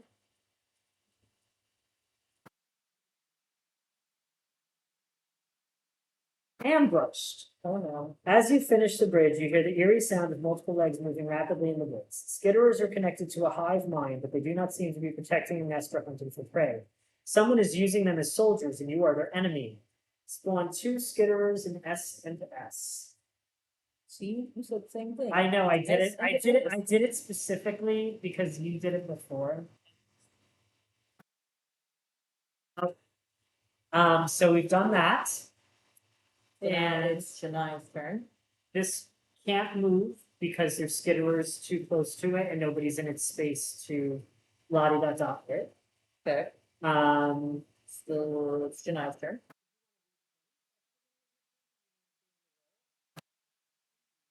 That would give you one. That would have given you 1 extra movement. So I didn't have to pay for it. And Oh yeah. Alright, so Janal. Janai is going to attack the number 5 that's in front of them with 1 dice and the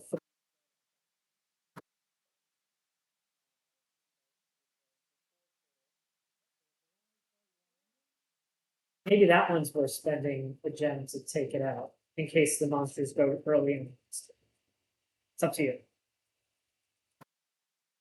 oh no, it's okay. And then my second turn is to cover. You only get 2 because it's -1 Why is it -1? because you're in a space with us. Okay. Cool. So that's the end of that round. But I'm watching. We're gonna pick our things for the next round, which yeah. Everybody's gonna be fighting. Everybody's gonna be kung fu fighting. And here we go. Oh wait, I forgot to put the light on these last 2 beasties. Because we have so much more to kill. You notice they don't drop any loot, right? Yeah. Okay, cool. Just wanted to make sure you saw that. We're gonna Red. shuffle all this. Red first. I'm red. Yeah, then you can go first. Okay, I'm gonna take a step forward. Here, and I'm gonna attack with 2 dice. The one that has 1 health left or the other one?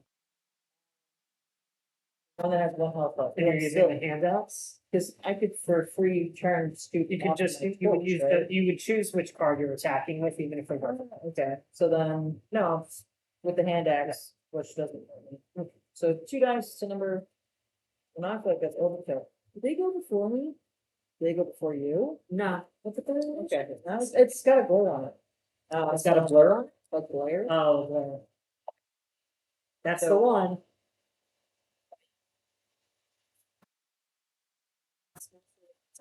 And they're gonna be doing the middle ones. All right, that was Vinia. Did she do her? Oh, she moved, right? You had to move. Okay, next is Matajet.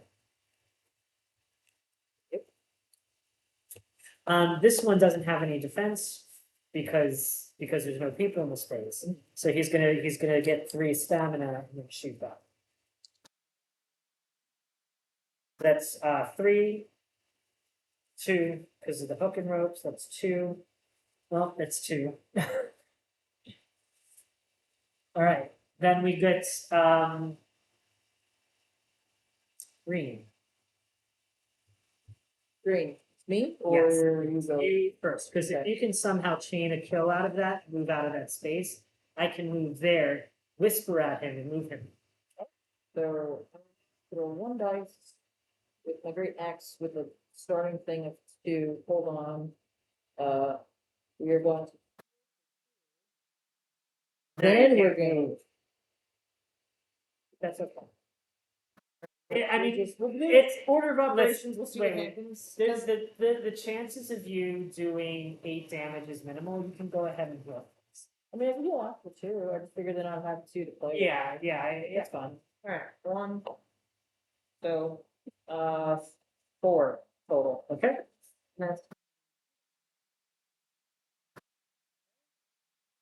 And then Grenache is gonna go. So I'm just trying to think of the best way to do it. Can't. Oh, oh yeah, yeah.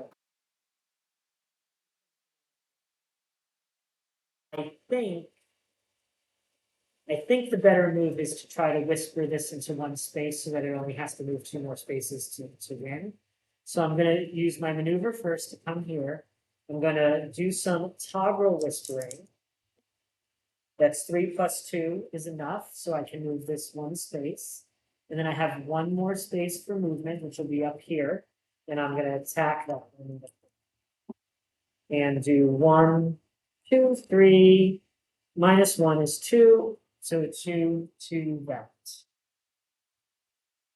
I mainly don't want that moving in the way.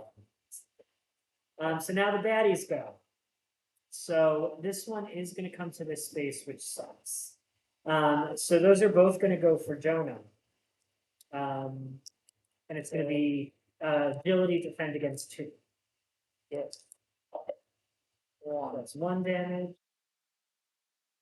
Might want to have Vanilla jump in front of one, and she's at full health and she rolls 3 defense dice. That's no.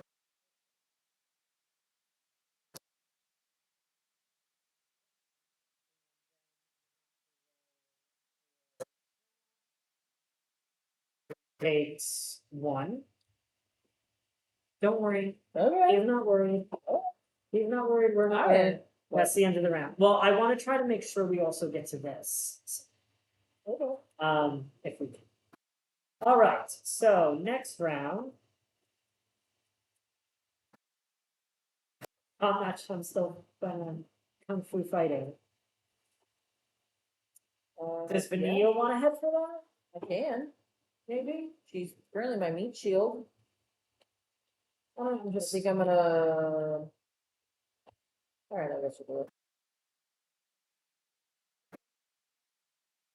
go shuffle again.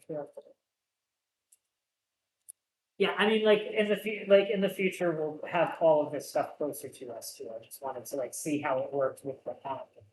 Yeah, no, the app definitely added a lot of time. Yeah, I was curious. Which I'm like, Oh, I'm sorry. Did I fuck up? no, I no, fucked we're up. okay. Sorry, I'm sorry. Okay. We're very close again. Okay, blue first. Nobody's blue. Green next.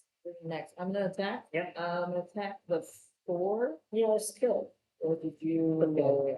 So I need 1 dice aiming at that guy.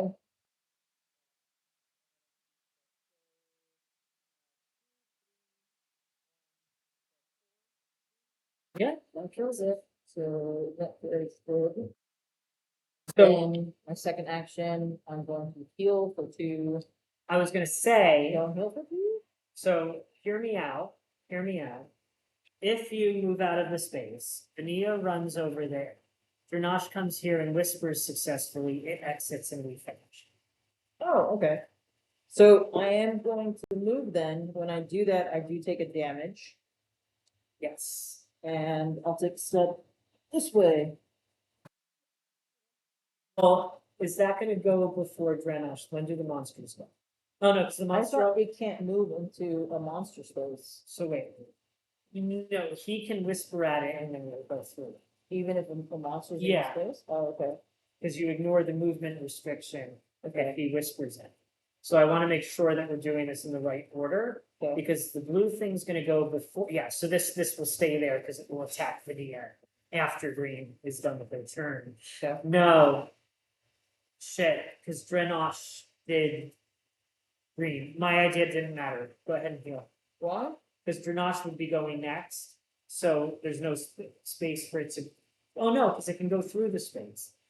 But we don't want it to end before Vania gets there. It So ends we're- as soon as the we're thing gonna gets there. Okay, so then I'm gonna take back my wound.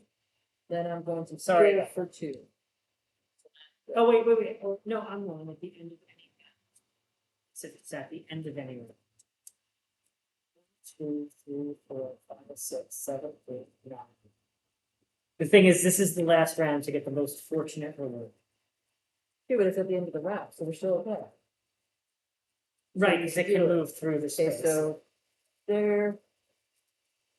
Just for good measure, I'll go there. Back the wound. The 2 wounds that I have healed, and then the wound for moving out of space. So now Dranash goes. Yes. So Dranash was going to. Why did I do that? That didn't make sense.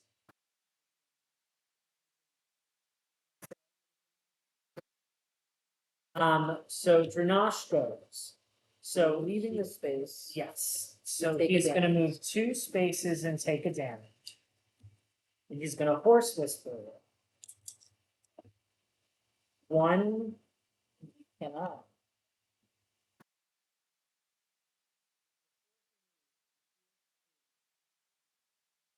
I'm not thinking Okay. because I'm trying to rush for you.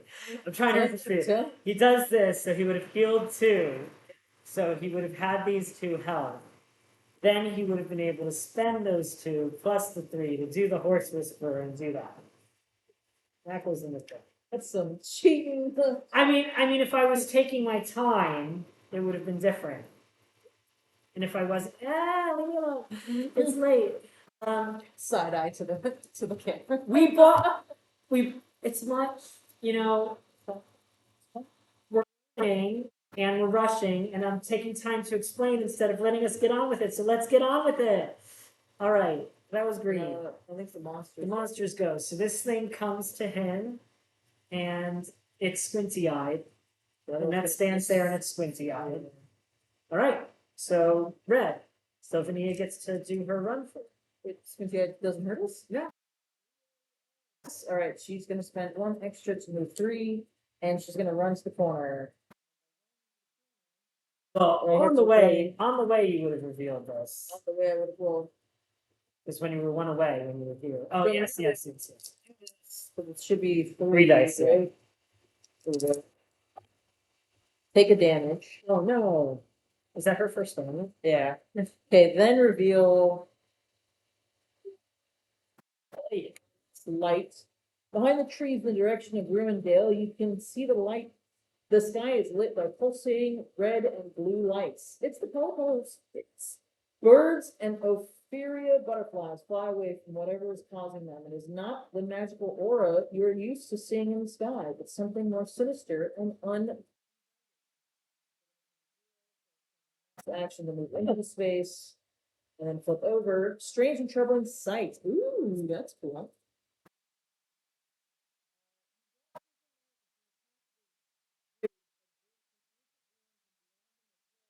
Blasted open. On the hill, you see Shantor 3 birds engaging in magical combat with a eerie sorcerer. The red light you see comes from the hole in the hill, and blue from their battle. At your feet, you see a small glowing cube, perhaps left by Shantor. Item card 050, Cube of Annihilation. Remove this card from play. So this is a fun card, which we're going to try to talk through very, very briefly. It attacks, you just use a maneuver to discard it. It attacks everything in an area, in your area, I believe, for 3 dice, and the stamina dice counts as +2 success.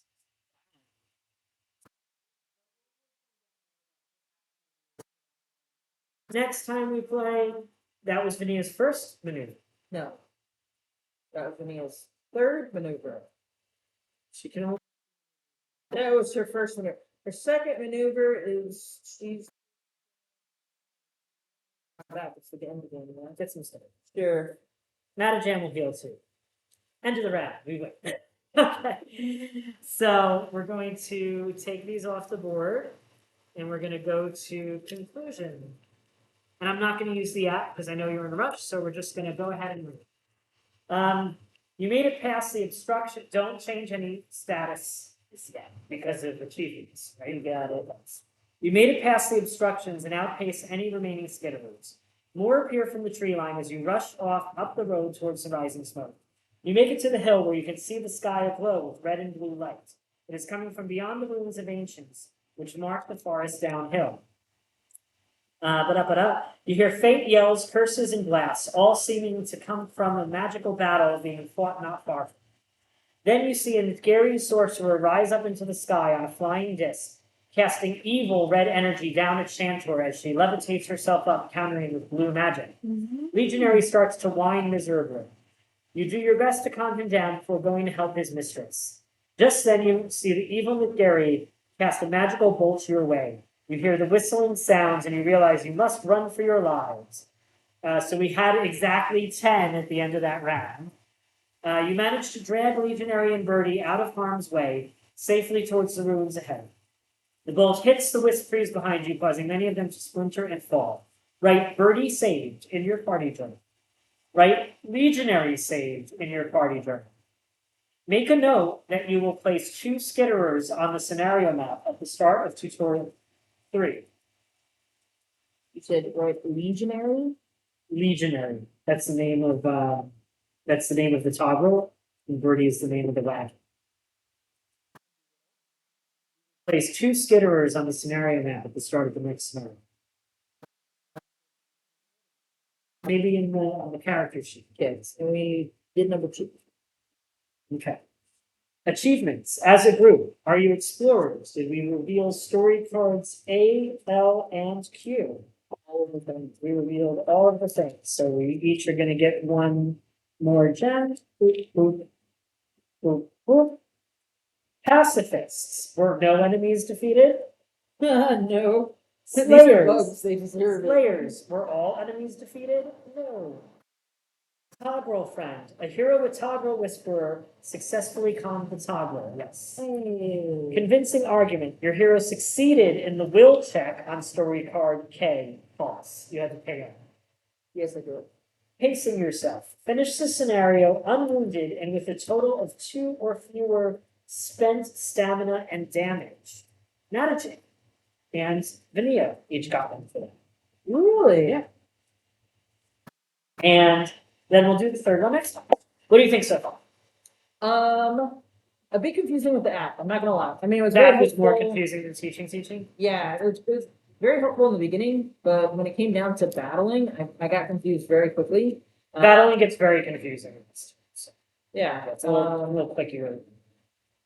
but I liked it. It was really cool. It was interesting because I didn't look into the deck of intrigue cards, so I didn't know that the red could be at the bottom. So that, or the first time it came up, the realization was like, oh, okay. So then not always what you think. Yeah.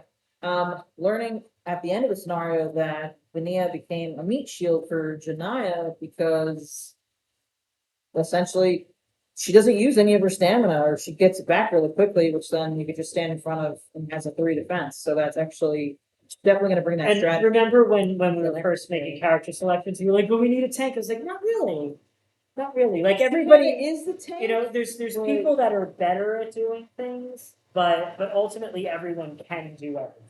Yeah. Definitely from our character selection. The little things like really cool, gross, and awesome. The chitterers. Yeah. Yeah, look at all the minis in there. All the There's a minis. lot of different monsters that we're going to be I'm like, finding. I look forward to Then that. look, there's more under there.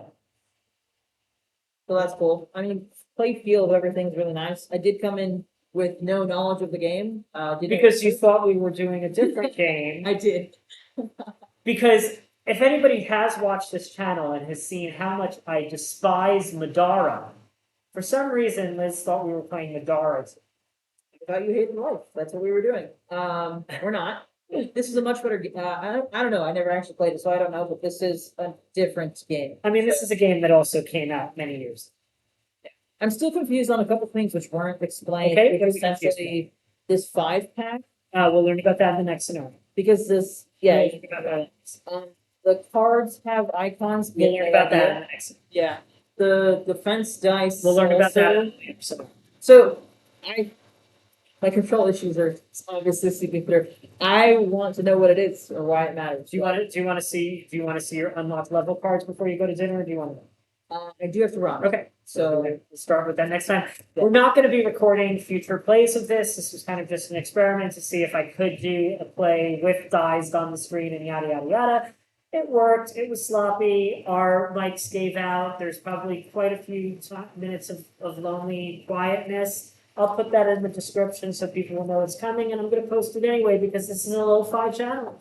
So I mean, if you did want to, we're not doing editing. It's a lo-fi channel. No, I mean, if you want to do the next scenario as recorded, now that we know all the rules, we don't have to keep looking off to the screens. Well, but there's going to be more stuff. Oh, so we're continuing with There's a third tutorial. So the app covers the first 3. What? So it's interesting you should bring that up because things that I happen to know is that the tutorials for this used to be like bigger, longer, more things in one thing, and feedback was, why don't you give it to us a little bit at a time? And I actually really love them.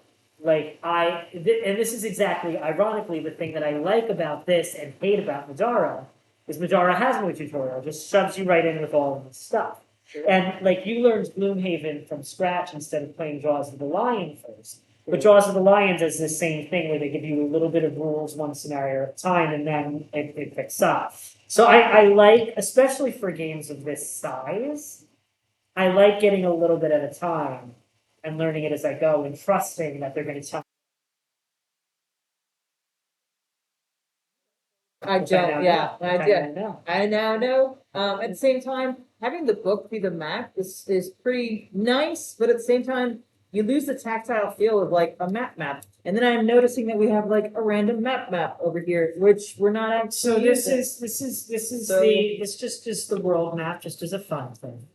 And then on the other side of it is our faction tracker, which we haven't gotten into yet. So this comes into play once we get into city phases, things like that. And you'll notice there's 3 things, right? But it's interesting for Gloomhaven, it's the opposite. It's the mat is used for all the actual gameplay, and then a book is where you track the Now, what's interesting that you say that is Jaws of the Lion has the maps in a spiral-bound book. Really? And people for Frosthaven missed that so much that part of the newest Kickstarter for Gloomhaven is spiral-bound maps for Frosthaven. I mean, I mean, it's each his own. I mean, one thing in particular we realized is like, if you didn't give us an extra card with scenario rules, we'd have to flip between the 2 pages. Because they know they're doing Yeah. So there's also the revised edition of this is already on Kickstarter. I think actually that just ended and is already past Page Manager mode, but it's fixing all of this errata from the errata that And Keep saying errata. It's just their faults. it's the word. The Okay. word is errata. That's the correct word. And it also introduces 2 new playable characters and a bunch of new like extra cards, like extra items, extra this, extra that. But I was like, I'm not spending that much money on this. I just bought this whole thing, so no. Yeah. So that's that. Coming up later this week. What day is it? Wednesday. Coming up later this week on Saturday, I'm going to be doing an unboxing and first solo gameplay of Massive Darkness 2, which I impulse bought this week because I impulse buy things all the time. And on Sunday, I will be doing my live stream at 6 p.m. of Leo with my purple team for the Bad Karmas. And that's it. So thank you for tuning in. Don't forget to like, don't forget to subscribe, and most importantly, do not forget to keep those health bars full